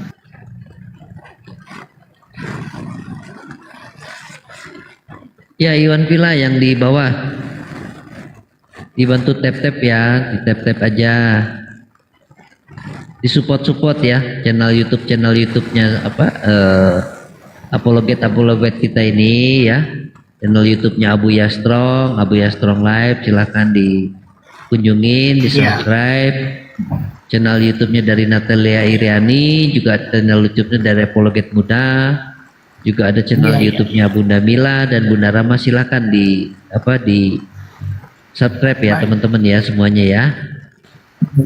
Baik Bang Beni, ya saya himbau ya kepada seluruh mualaf di Kalimantan ya, dekat perbatasan Sarawak Kucing juga.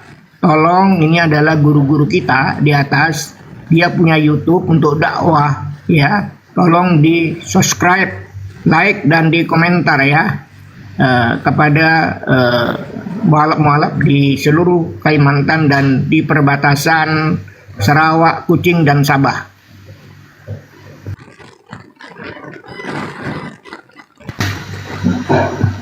Jadi yang dipresentasikan Pak Apologet Muda itu dengan tadi yang STT itu, saya jadi teringat kisah 26 pasal 24 25 di mana Paulus itu disebut orang gila oleh Raja Agripa, berkata, "Engkau gila Paulus, ilmumu yang banyak itu membuat engkau gila." Tapi Paulus menjawab, "Aku tidak gila Festus yang mulia. Aku mengatakan kebenaran dengan akal sehat." Akal sehat dari mana gitu? Nah,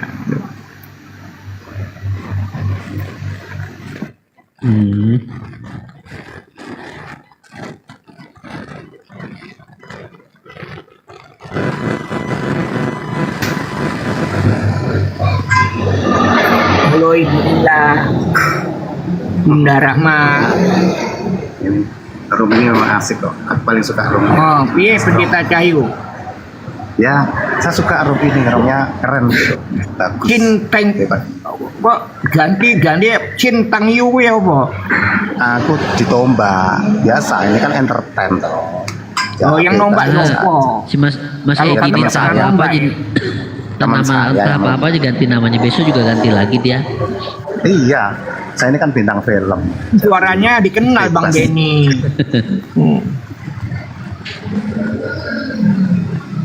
Nanti ganti Hayat, besok ganti apa, ganti-ganti terus. Iya, nggak enak kalau terkenal itu bang. Saya pengen nggak terkenal. Yang nembak sopo Pak Cin? Yang Teman nembak saya. itu orang-orang yang, Romawi. yang nembak teman saya. Kan saya sudah bilang, mosok diulang terus. Teman saya sendiri. Nah, iya, temanmu ya temannya sopo ya. Temanku, temannya Paulus.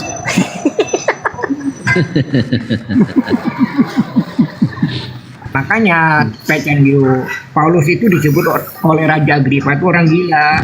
Iya. Itu di kisah 26 nomor 24. Pokoknya kita itu kalau berbicara dengan saudara muslim itu harus jangan jadi orang baik. Pokoknya di bawahnya lah gitu, harus gitu. Itu baru bisa ngomong. Kalau kita naik tinggi nggak bisa. Saya sudah tahu kok. Ono Yesus asli nih, Yesus palsu ya Pak Cin ya. Kamu pengikut Yesus 18 atau 82? Oh, Yesus nggak boleh diikuti. Orang Kristen nggak boleh ikut Nabi, nggak boleh Nabi Yesus, Nabi saya nggak boleh menghidupkan Roh Allah orang Kristen itu. Dan nggak ikut siapa? Nggak boleh. Yang ikut-ikut itu kelas agama, Pak. Kelas beragama itu Tuhannya kan di luar. Ada aturan, itu kelas agama. Kita menghidupkan Tuhan. bukan mengikuti. Beda.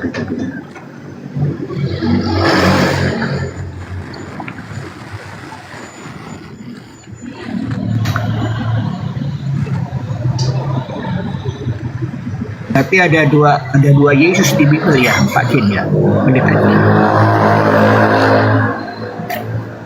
Ada dua Yesus kan? Ada dua Yesus. Yesus sudah mati kok. Yesus sudah mati kok. Ada dua Yesus. Ada dua Yesus itu udah mati. Yesus banyak Pak, yang di Filipina itu petinju. Di Filipina petinju, yang di Kolombia itu. Oh, Yesus itu mati ya?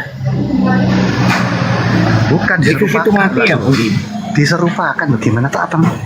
Diserupakan atau diangkat ya, aku lupa ya. Diangkat atau diserupakan Pak? Diangkat apa diserupakan? Oh, diselamatkan kali. Oh iya, berarti yang Ibrani 5 nomor 7 kali. Betul ya? Salah itu Bang. Ibrani 5 nomor 7 itu Pak Jin. Diselamatkan, dia berdoa kepada yang bisa menyelamatkan loh. Dia diangkat Bang. Yang enggak diselamatkan, dia berdoa minta diselamatkan. Yudas yang diselamatkan itu. Kok Yudas? Assalamualaikum warahmatullahi wabarakatuh. Jam berapa di sana Ibu? Ada yang dengar yang Muslim ya? Waalaikumsalam warahmatullahi wabarakatuh Ibu Mila. Bang Tengku.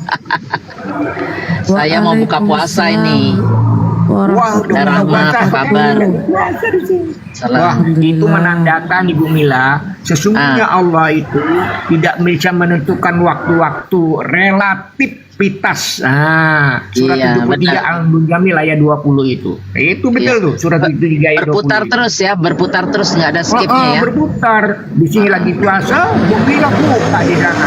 Iya, benar.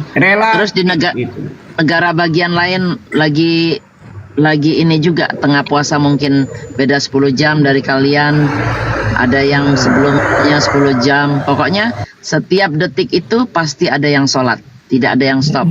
Kalau ada stop, yang ajan, ada yang sholat ya. Ada yang ajan, ada yang sholat. Berhentilah perputaran bumi ini kalau umpamanya sholat berhenti. Iya. Oh, karena apa? Mekah adalah sentral bumi. Kuasa Allah ya. Mekah, betul. Subhanallah, Mekah. Bagaimana itu? Gimana mau dibawa di ini lagi? Nggak bisa, udah aturannya seperti itu. Mana sih itu tadi? Mana? Bang Teguh. Siapa? STT. Iya. Udah kabur, dia modusnya tadi pakai pesawat, jadi pura-pura rusak gitu sinyalnya gitu loh. Apa sinyalnya? Karena saya lihat dari awal tuh apa yang dia omongin dibantah sama Pak Yunus ya tadi barengnya. Itu langsung udah nggak ada jawaban. Nggak ada. Itu membuktikan sekali itu perang antar dua figur Yesus itu, Yesus asli dengan Yesus palsu. Yesus 18 dan Yesus 82, kan gitu. Iya. Nah, jadi masya Allah ya, relatif. Relatif surat 73 ayat 20 gitu. 73 ayat 20 ya. Itu ya, sesungguhnya Tuhanmu mengetahui bahwa engkau Muhammad berdiri sholat kurang dari 2/3 malam, atau 1/2 malam, atau 1/3-nya, dan demikian pula segolongan dari orang-orang yang bersama kamu. Allah menetapkan ukuran malam dan siang. Allah mengetahui bahwa kamu tidak dapat menentukan batas-batas waktu itu, maka Dia memberikan keringanan kepadamu. Karena itu bacalah apa yang mudah bagimu dari Al-Quran. Dia mengetahui bahwa akan ada di antara kamu orang-orang yang sakit, dan yang lain berjalan di bumi mencari sebagian karunia Allah, dan yang lain berperang di jalan Allah. Maka bacalah dari Al-Quran dan bacalah yang mudah bagimu dari Al-Quran, dan laksanakan sholat, tunaikan zakat, dan berikanlah pinjaman kepada pinjaman yang baik. Kebaikan apa saja yang kamu perbuat untuk dirimu, niscaya kamu memperoleh balasannya di sisi Allah sebagai balasan yang paling baik dan yang paling besar pahalanya. Dan mohon ampun kepada Allah. Sesungguhnya Allah Maha Pengampun, Maha Penyayang. Mudah-mudahan di bulan Ramadan kita diampuni ya dosanya dan mendapat Amin, ya Rabbal Alamin. 73 ayat 20. Itu menandakan yang Ibu Mila katakan di sana. Ibu Mila Ya. mau dekat buka, kami masih puasa. Relatif. Itu membuktikan surat 73 ayat 20. Belum Eropa kan? Eropa Iya. lagi 10 jam Ada dari lagi yang di Indonesia. belahan itu, di belahan utara itu ya Ibu Mila katanya hanya berapa jam aja tuh? Iya. Di Alaska 4 jam. iya Masya 2 jam Allah. bener. Iya. Jam 4 jam enak ya. Jadi Masya buka Allah. Ya. nggak sempat tidur. Ada masaknya, ada yang 4 jam cuma ininya aja. Jadi berapa puluh jam tuh puasanya? Itu begitu maksudnya. Iya. Jadi tergantung kapan itu. Kalau kayak saya sekarang, Tergantung musim ya, saya pagi tergantung bangun pas. masih jam tergantung musim. Sekarang kan masih jam 5. Nah minggu besok nih hari Minggu pergantian jam. Itu saya mulai Ya. puasanya jam 6 pagi. Jam 6 pagi. Ya. Masya Allah. Itu membuktikan lagi Bang. Iya. Bang Benny mana ya Bang Benny? Ada itu Bang Benny itu di sebelah itu gede-gede. Bang Benny. Bang Benny. Itu dia, tapi Bang orangnya Benny. nggak ada. Bang Benny. Bunda Rahma apa kabar? Bang Benny. Iklan dulu yuk, iklan Bunda Rahma, iklan. Bang Benny nggak ada. Kabar baik. Oke, saudara-saudaraku netizen yang nyimak ya, tolong di follow akun Bunda Mila, besarin Bunda Mila. Tolong di follow akun Bunda Mila ya. Bunda Rahmanya aja. Dengar ya suaraku ya, dengar. Oh, kedengaran bagus Terima banget. kasih. Oke ya saudara-saudaraku yang 1,2 ini silakan di follow saudaramu yang di atas ya. Semoga keringanan tanganmu memfollow mendapat keberkahan dari Allah Subhanahu wa taala ya, saudaraku. Saudari. Akun baru lagi nih Bun, aku Bun. Keren. Silakan teman-teman. Iya. Baru kemarin bisa open cam, masih perlu tambahan follower biar nanti kalau lagi live lagi apa mereka juga bisa ikutan, atau kayak saya lagi berbagi gift gitu kan. Lagi berbagi hadiah gitu loh. Saya mau supaya rata, jangan kan kadang-kadang netizen di Abuya beda sama netizen di Ustaz Arif kan. Oh, akun baru lagi ya Ibu Mila ya. Ayo, Masya Allah. alhamdulillah. Akun Iya, baru. ya baik para Terus gimana? follower saya di Mualaf di bagian Kalimantan untuk di follow Ibu Mila ya. Beliau ini di Amerika ya Bu Mila ya, di Amerika ya, American ya. Di Amerika, di Los Di Angeles. Los Angeles ya. I'm American Nah, ya. jauh dari Ibu eyang saya ya, Ibu Sumangkut ya jauh ya. Jauh ya. Bu Semangkut di itu di Washington DC 4 jam terbang. 4 jam. Naik Gojek bisa nggak? Ya. Naik Gojek. Bisa naik Gojek, bisa lewat bawah bisa. Benar. Naik apa? Orang suka motor besar itu ya. Jalan bawah, Route 66 namanya. Ya kalau naik pesawat aja 4 jam, kalau naik kendaraan darat Naik berarti mobil berapa tuh hari? kira-kira 2000 mile kayaknya, 18 jam mungkin ya, 18 apa 20 jam gitu. 2000 mile. Biasanya kita step-step gitu loh. Umpamanya 6 jam drive, 6 jam nyetir, berhenti nanti kita nginap di mana gitu, nanti nyambung. Saya pernah loh jalan itu 40 hari, 18 state. Tuh 18 provinsi tuh kayak Indonesia provinsi ya. Seru, fun banget tapi capek. 18 kabupaten Capek. Bun, 18 kabupaten. 18 state, 18 state dong. Naik apa Bun? Naik mobil dong. Kayak orang naik motor Memang itu. kita mau ngelihat. Kayak naik motor touring ya, keliling-keliling ya. Iya, kalau naik motor capek. Jadi Terima kasih ya yang sudah follow. Terima kasih yang sudah lempar kopi, donat. Thank you. Semoga di bulan yang suci ini, bulan yang mulia ini, kita semua mendapat rahmat karunia berkah berkah, rezeki yang melimpah dari Allah Subhanahu wa taala. Amin ya rabbal alamin. Amin ya rabbal alamin. Makasih semuanya saudaraku. Ya.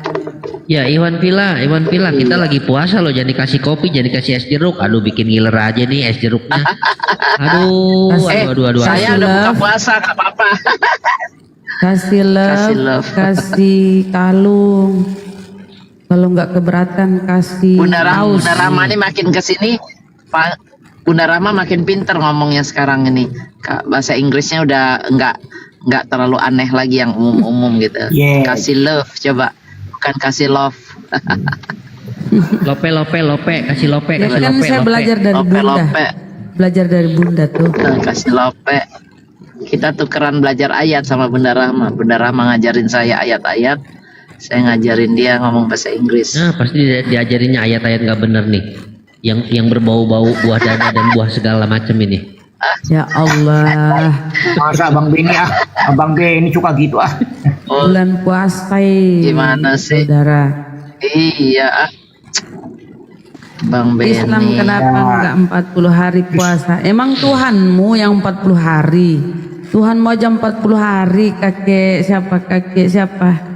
Kakek muda Tuhanmu 40 hari. Kau aja yang malas.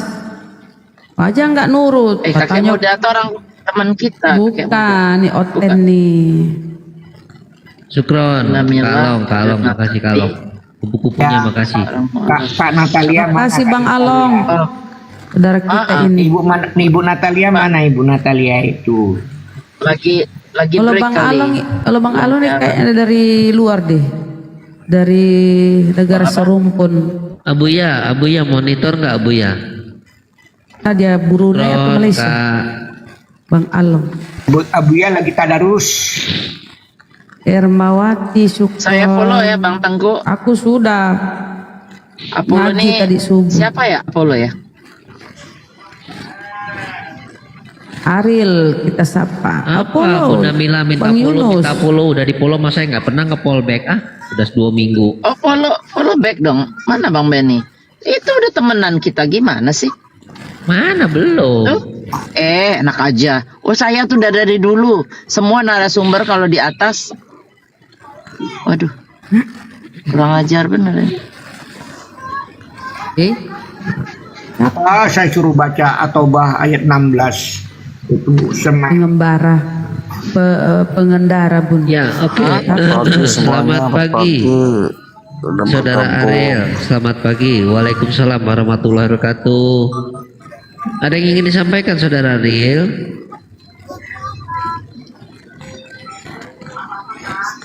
Makasih. Saudara Ariel sudah lempar giftnya, thank you, berkah. Barakallah. Saudara Ariel, ada yang mau disampaikan? Ya Allah Bang, kalau naik ngomong apa Bang? Ya Allah. Bulan puasa cobaan itu namanya. Bang, gue lagi luar puasa loh Bang, gak boleh suara banyak-banyak Bang, nanti gue minum juga nih. Terima kasih semua Iwan Villa sesama. Ya, yang udah kasih mawar, yang udah kasih kopi dan lain sebagainya, udah ada yang. Ya, terima kasih ya. Itu namanya tanda support ya. Cuma klik follow. Nah itu. Ini kan 1,1 ya turun ya sekarang ya. 1.000 orang. 1.000 orang. Follow. Ayolah kalau masih follow belum Bunda tidur. Mila teman-teman, saudara muslimku, follow Bunda Mila. Saudara Bunda Mila. Habis di follow di report juga, jangan. Terus itu kalau dilihat profil saya ada YouTube-nya tuh. Kalau bersedia subscribe juga.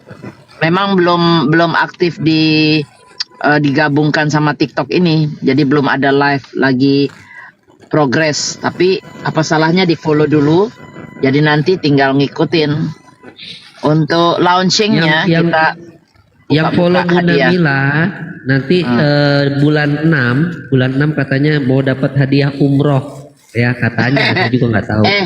Ampun deh, kapan itu fitnah. Aduh, kalau aku punya duit banyak begitu ya, apa salahnya ya?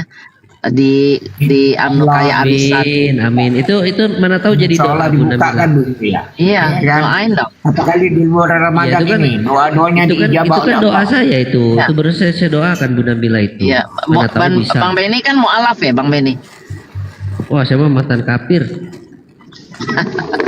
Itu doanya itu kalau memang Bukan, selama beliau ini. beliau bukan mu'alaf, Islam asli dari lahir. Oh, Islam asli. Kirain mualaf. Yang Bunda Rahma ini, yang Bunda Rahma yang kepingin ke Malaysia ini Bunda Rahma. Gitu. Kok yang datang Bang Rahma. Adi? Emang Bang Benny dari Malaysia? Bukan, saya dari Indonesia. Dari tadi. Dari tadi, Bun. Dari Indonesia, warga negara Indonesia. Adi, Mantap selamat ini, siang. apalagi Mita itu Bu Mila, apalagi muda itu Papua tuh, Papua itu. Iya, Papua dia benar. Adi. Dari mana-mana lah Kan gua sekarang. lagi puasa di. Salam. Shalom. Lagi puasa jangan ngasih kopi di, kasih paus di. Kok Ya. ada ngadi kau di orang puasa kau kasih kopi di. Bang Adi apa kabar? Lama nggak bersuo. Baik Bunda. Masih suka ngumpul sama oten-oten. Dia beli Gimana yang oten, Bun. Sila. I know, Beli tapi Gimana Wak, ya yang, kan yang otennya. kemarin itu yang mau ngajak debat offline itu gimana keputusannya? Bisa nggak dia datang ke Bali Iya. atau ke Makassar? Ya, atau dia yang netral di Bali kan yang netral itu gimana? Mau dia datang? Enggak, dia hanya apa namanya? Hanya punya pilihan itu, punya pilihan kalau nggak di Irian di NTT katanya. NTT apa NTB Kupang. Ya udah kalau gitu nggak sepakat ya udah nggak apa-apa lah. Iya, makanya nggak aku bicarakan lagi, Bang. Iya, oke. Kalau ke Papua jauh, kalau NTT dari Makassar maksudnya untuk Bang Zuma kan? Bukan? Enggak, untuk Bang Benny sama Bang apa kemarin? Nggak ada hubungannya dengan Bang Zuma, nggak ada hubungan dengan Bang. Oh, oke. Bang Benny sama siapa? Sama kawannya Bang Bro Adi ini ada 2 pendeta.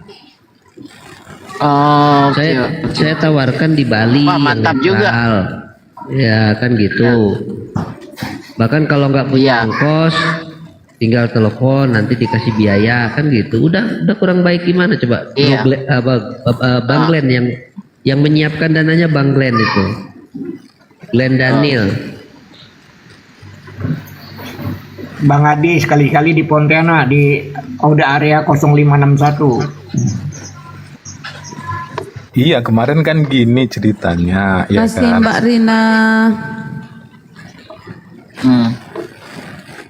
Lanjut. Kemarin kan ceritanya gini, ya kan?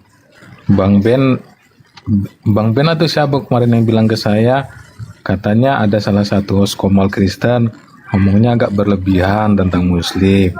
Jadi kebetulan saya ada di Komal itu, saya sampaikan. Saya ke yang dia. ngomong itu. Kenapa Iya rumit kan, sih? oh. Bawa Bang Adi, bawa pendetamu ke sini. Iya. Pendeta pastor sini. Pendetamu, nggak usah nawar-nawar tempat. Ya kalau gimana pendeta, kalau udah kelas pendeta, ya silakan lah kalau mau bertemu debatnya secara offline aja. Gitu. Iya, kan saya lagi menceritakan kronologisnya ini, kan gitu dia kan. Iya. Nah, jadi kronologisnya kan seperti itu. Kemarin saya masuk ke Komalnya Kristen, ya kan. Habis itu saya kembali masuk ke Komalnya Islam, terus tiba-tiba ada pertanyaan, host Komal itu kok apa kali gitu, berlebih kali kan gitu menarasikan Muslim. Nah, jadi saya bilang, kembali ke kepada Bunda Mila, oke nanti saya sampaikan. Nah, terus saya sampaikan. Nah, terus timbullah narasi-narasi bahwasanya kan dilakukan pertemuan di sini di situ, ya kan.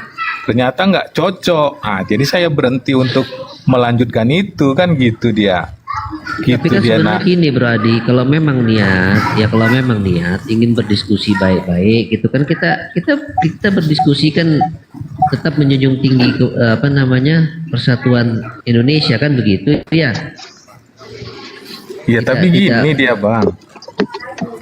Ya, tapi Makanya ditawarkan sama Bang Glenn kan kemarin di Bali. Di Bali kan netral di situ. Di Bali itu otomatis kalau kita ngadain acara nggak bisa rusuh. Rusuh habis kita, gitu loh. Bali itu tempat pariwisata, sangat dijaga ketentraman dan kedamaiannya. Gitu Bang Adi. Makanya Glenn nawarin di Bali. Seperti nanti Bagus juga bulan 6 kalau di nanti situ. kalau nggak ada halangan, Pendeta Mel Atok bulan 6 nanti. Gitu Bang Adi. Di Bali juga. Iya kan, masalahnya gini Bang Ben, saya dengan orang tersebut kan belum terlalu dekat, hanya saya sering masuk ke komalnya kan gitu dia kan. Nah, jadi saya nyampaikan ya dengan sebisa saya ya kan.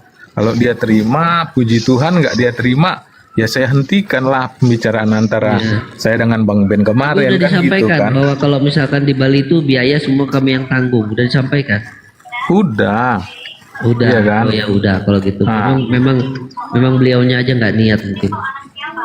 Ya itu saya nggak tahu lah ya kan. Tapi dia tetap bersikeras. Kalau nggak Papua, daerah Kupang katanya kan gitu kan. Nah jadi kalau udah Papua kayak itu gitu, kan jauh, biayanya mahal. iya dia Ya, dia oke, tinggalnya di kalau- Papua katanya Bunda Mila. Kalau Dia tinggal mau di Papua atau di Kupang, ya berarti biayanya dari mereka. Gimana, sanggup nggak ngebiayainnya? Kayaknya mereka juga nggak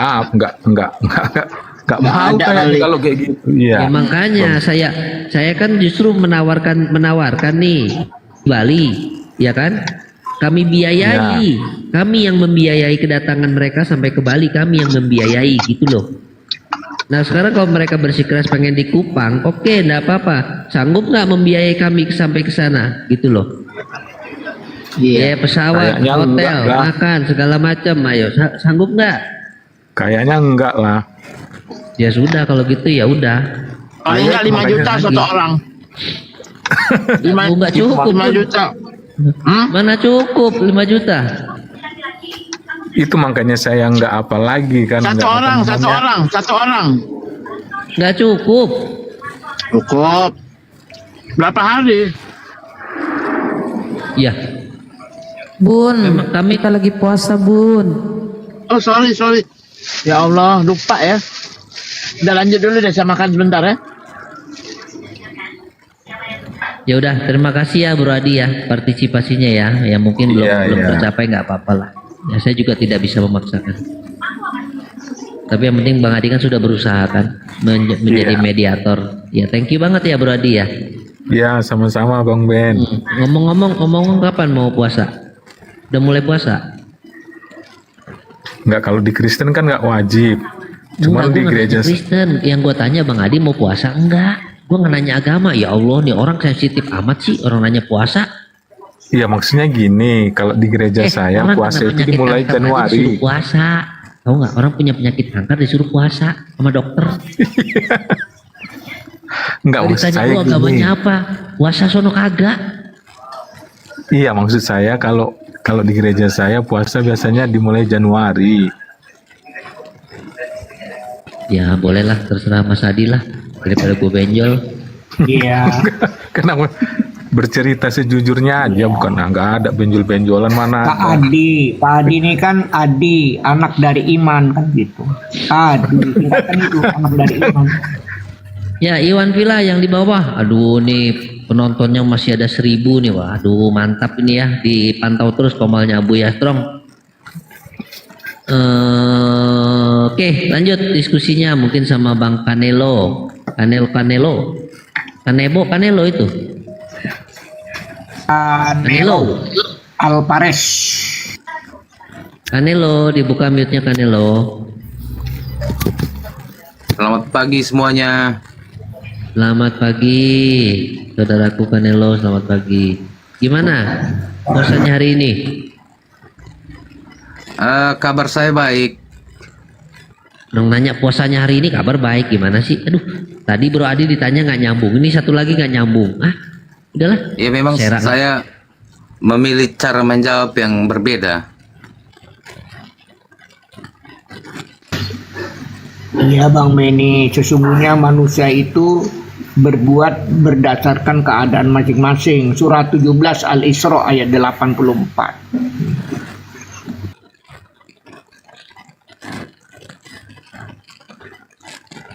Ya, hewan vila yang masih ada sisa paus atau lele, cumi atau teri, ya silakan dilempar-lempar ya.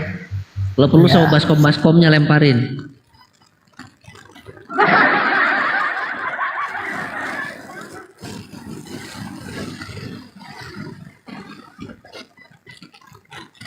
Apa?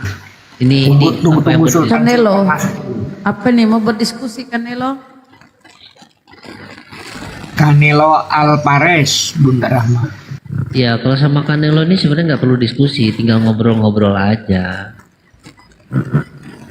Canelo ini udah jadi pelanggan tetap di live-nya Buya ini. Jadi ngobrol. ya, nggak udah sering diskusi. ketemu sama Canelo nih, bener nggak bro? Iya benar, soalnya sudah kurang lebih 5 kali tapi di bawah 10 kali. Ya, bodo amat, suka-suka lu ngomong. Yang namanya lebih dari 5 kali di bawah 10 kali ya kemungkinan begitu. Nggak usah lo tambah-tambahin kadang-kadang lo. Hitungnya gimana tuh Bang Beni? Di bawah 10 kali, di 5 kali, di bawah 10 kali gitu. Enggak, itu ini pandai-pandainya aja, dia pandai-pandaiannya ya.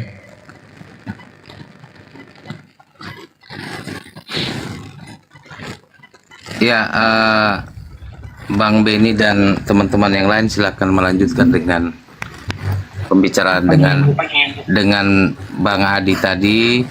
Saya dengar tentang rencana untuk mau adakan perdebatan langsung, sehingga Selesai saya tadi bro, tidak mencapai kesepakatan, jadi ya sudah tidak bisa dilaksanakan lagi karena nggak ada kesepakatan gitu. Tidak terjadi kesepakatan Bang Canelo, sudah dimediasi sama Pak Adi gitu loh. Kalau sepakat para pihak kan berlaku dua belah pihak sebagai undang-undang. Ini tidak terjadi kesepakatan. Kalau dalam hukum itu tidak terjadi pasal 1320, tidak terjadi kesepakatan begitu.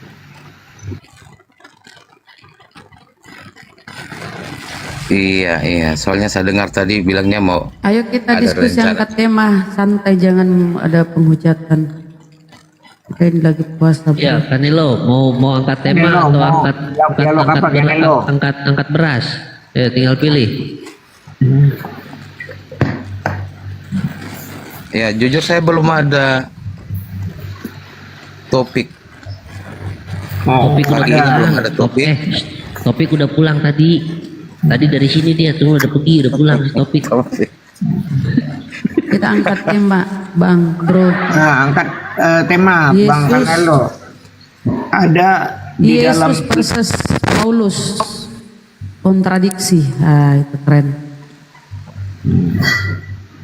Santai aja kita Yesus diskusi. PS Paulus ya Bunda Rama ya. Ya kalau mau bahas ketuhanan silakan dengan saudara-saudaraku yang lain. Tapi kalau mau bahas tentang kitab suci, definisi kitab suci boleh sama saya. Ya. Karena saya tidak membahas masalah Bang ketuhanan. Canelo pernah nggak berpikir bahwa di dalam Bible saudara itu ada dua figur Yesus? Bang Canelo, ada dua figur Yesus. Satu di Matius 2 pasal 1, di satu Lukas 2 pasal 1 sampai 7. Ada dua figur Yesus. Gimana itu, Bang Canelo? Iya, jadi kalau saya figur itu hanya satu. Ya Allah. Apa tuh? Astagfirullahaladzim. Figur Yesus itu hanya satu. Tetapi karena Pak Tengku mengatakan bahwa seolah-olah ada dua, mungkin bisa dijelaskan dulu. Bukan seolah-olah ada dua, memang ada dua. Yesus sama Yesus anak Zebedius. Ada dua memang. Kalau di Matius 2 pasal 1 itu sesudah Yesus dilahirkan di Bethlehem di tanah Yudea pada zaman Raja Herodes, datanglah orang-orang Majusi dari timur ke Yerusalem. Nah, Raja Herodes itu kalau kita klarifikasi sebelum Masehi. Tapi di sisi lain Pak Canelo, di Lukas 2 pasal 1 sampai 7. Pasal 1-nya, pada waktu itu Kaisar Agustus mengeluarkan suatu perintah menyuruh mendaftarkan semua orang di seluruh dunia. Nah, di pasal 2-nya itu, inilah pendaftaran yang pertama kali diadakan sewaktu Quirinius menjadi wali negeri di Syria. Nah, di dalam fakta sejarah, Quirinius pertama kali menjadi wali negeri di Syria itu tahun 6 Masehi. Ya, baru pertama kali. Maka pasal 3-nya, pergilah semua orang mendaftarkan diri masing-masing di kotanya sendiri. Demikian juga Yusuf pergi dari kota Nazaret di Galilea ke Yudea, ke kota Daud yang bernama Bethlehem, karena ia berasal dari keluarga dan keturunan Daud. Pasal 5-nya, supaya didaftarkan bersama-sama dengan Maria, tunangannya yang sedang mengandung. Pasal 6-nya, ketika mereka di situ, tibalah waktunya bagi Maria untuk bersalin. Nah, pasal 7-nya, dan ia melahirkan seorang anak laki-laki, anak yang sulung, lalu dibungkus dengan lampin, dibaringkan di dalam palungan, karena tidak ada tempat bagi mereka di rumah penginapan. Jadi ada yang lahir di era Raja Herodes sebelum Masehi, ada lagi Yesus yang lahir di zaman Quirinius ketika menjadi wali negeri pertama negeri Syria tahun 6 Masehi. Jadi ada jarak di situ. Nah, bagaimana Bung Canelo Alvarez menganalisis, membuat klarifikasi terhadap dua figur Yesus yang ada di Bible ya, belum yang lain-lain lagi itu. Di mana itu? Baik, jadi yang disampaikan tadi oleh Pak Tengku itu adalah bagaimana membandingkan antara kitab Matius dan Lukas dengan sejarah ya, dengan sejarah, dan kemudian seolah-olah bahwa ada perbedaan di situ sehingga menghasilkan satu kesimpulan bahwa kemungkinan ada dua peristiwa kelahiran yang berbeda begitu. Tetapi kita merujuk kepada kitab Perjanjian Baru, Injil. Injil itu dia mengisahkan tentang sosok yang sama, sosok yang satu sosok, tidak dua sosok ya.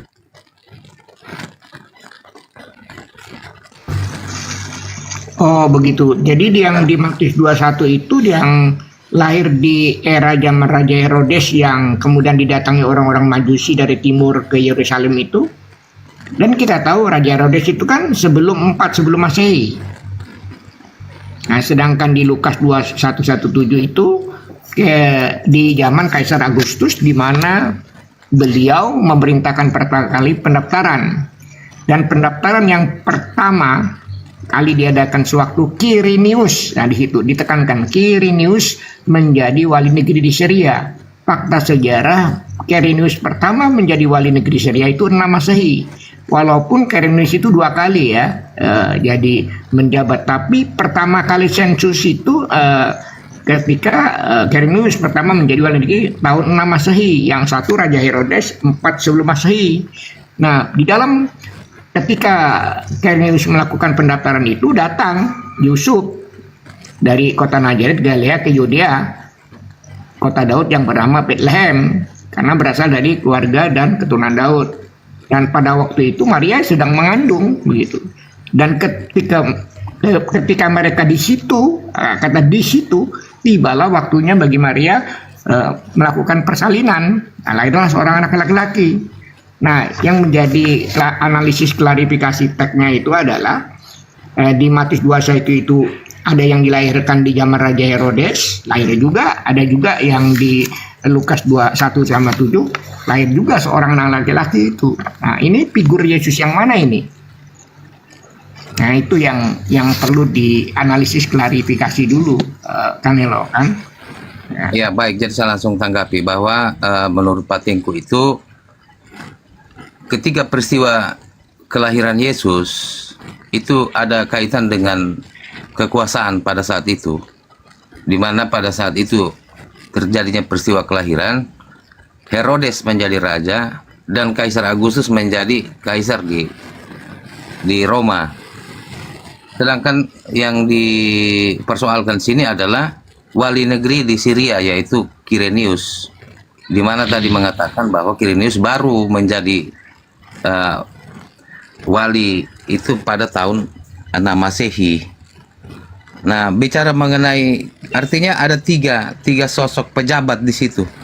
Pada saat terjadinya kelahiran ada 3 sosok pejabat: Raja Herodes, Kaisar Agustus, wali negeri Syria yaitu Quirinius.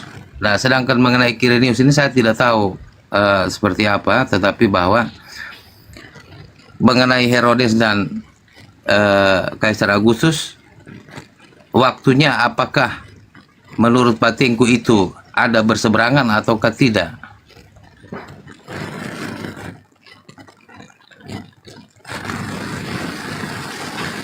Silakan batinku dianalisa.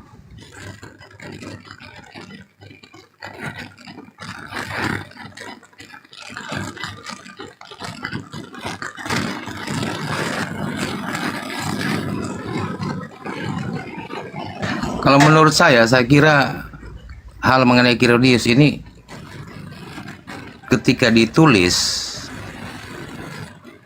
saya kira itu benar ya, bahwa Quirinius itu adalah wali negeri. Hanya kalau misalnya ada informasi mengenai Quirinius yang di tahun 6 Masehi itu saya kurang tahu.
Ini masih ada yang monitor nggak nih? Pada mute semua.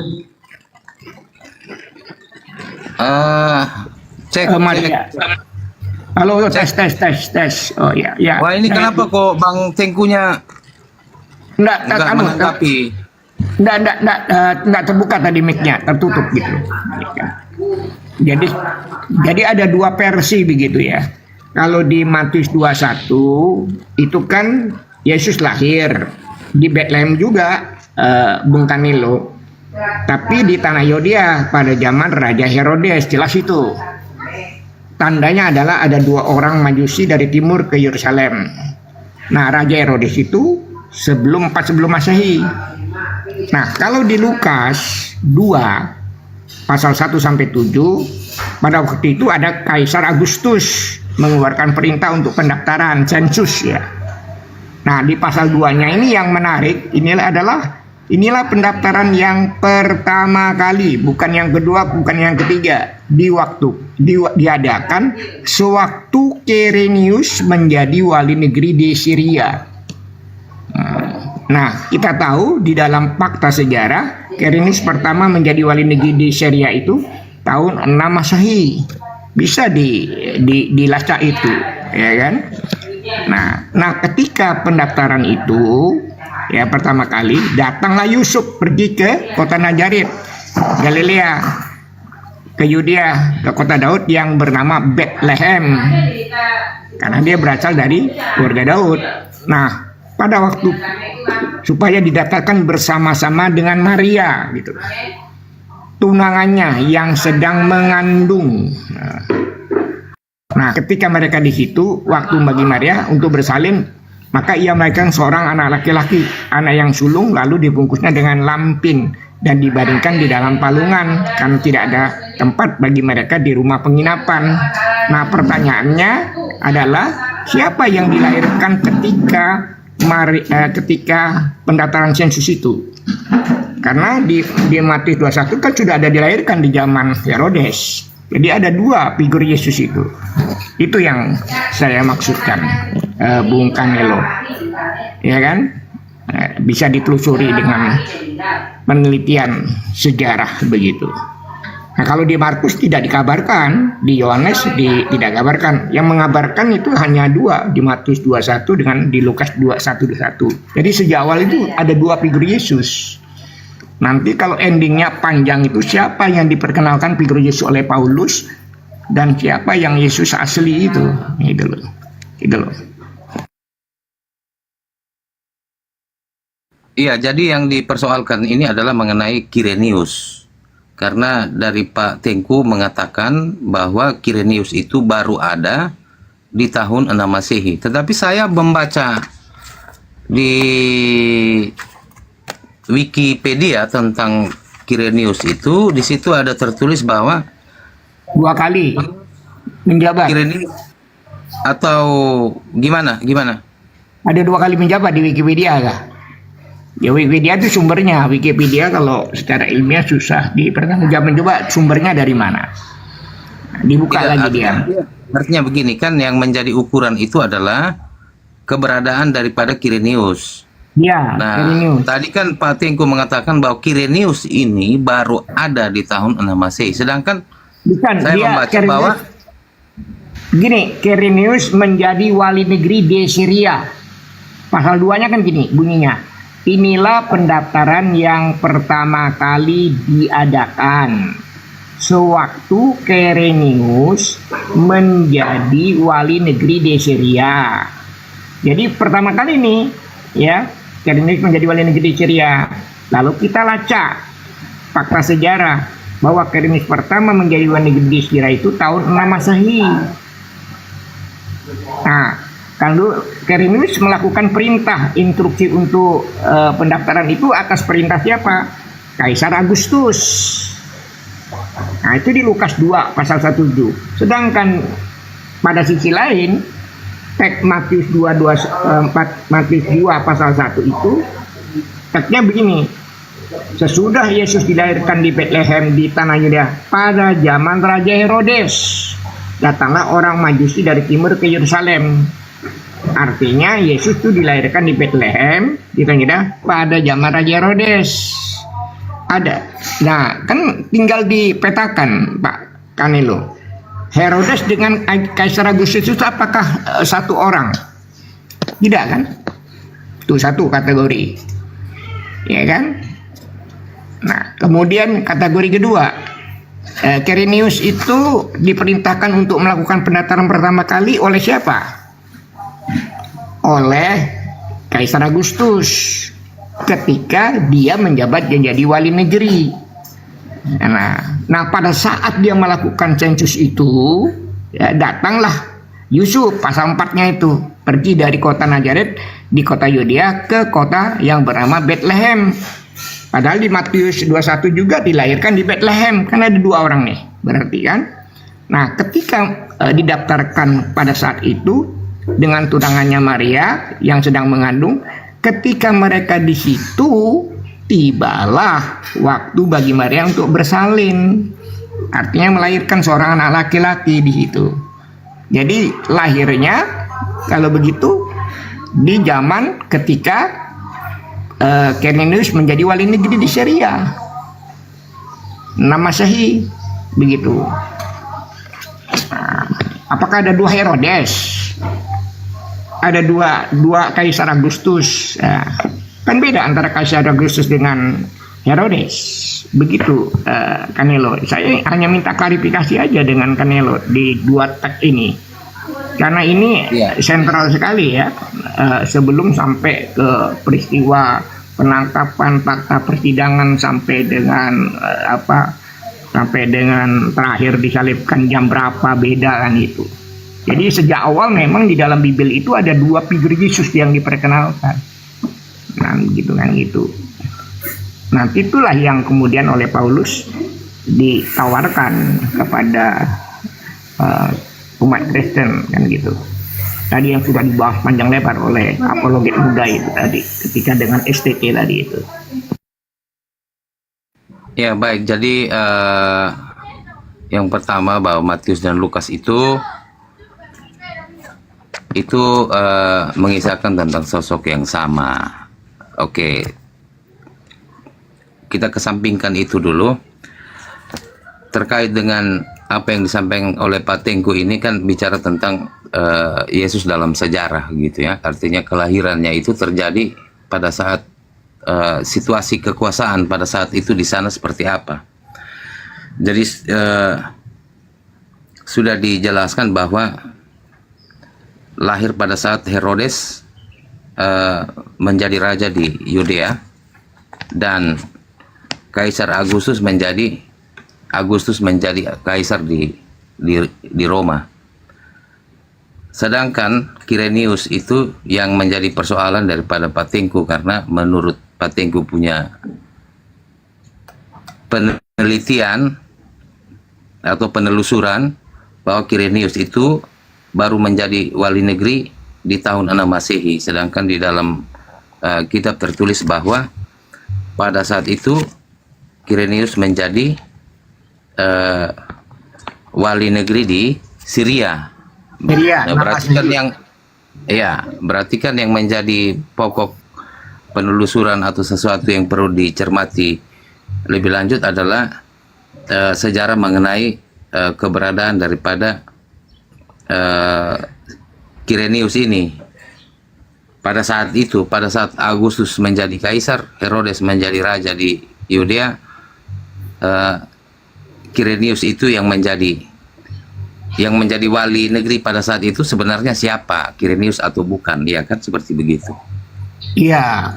Jadi kalau di penelitian ya Quirinius itu 2 kali sebenarnya menjabat. Tapi ketika ada perintah dari Kaisar Agustus melakukan pendaftaran, ya itu 6 Masehi. Jadi sebelumnya memang Quirinius menjabat, tapi ketika dia dapat instruksi dari Kaisar Agustus mengeluarkan satu perintah menyuruh mendaftarkan semua orang di seluruh dunia, maka di pasal 2 ditegaskan di Lukas itu, inilah pendaftaran yang pertama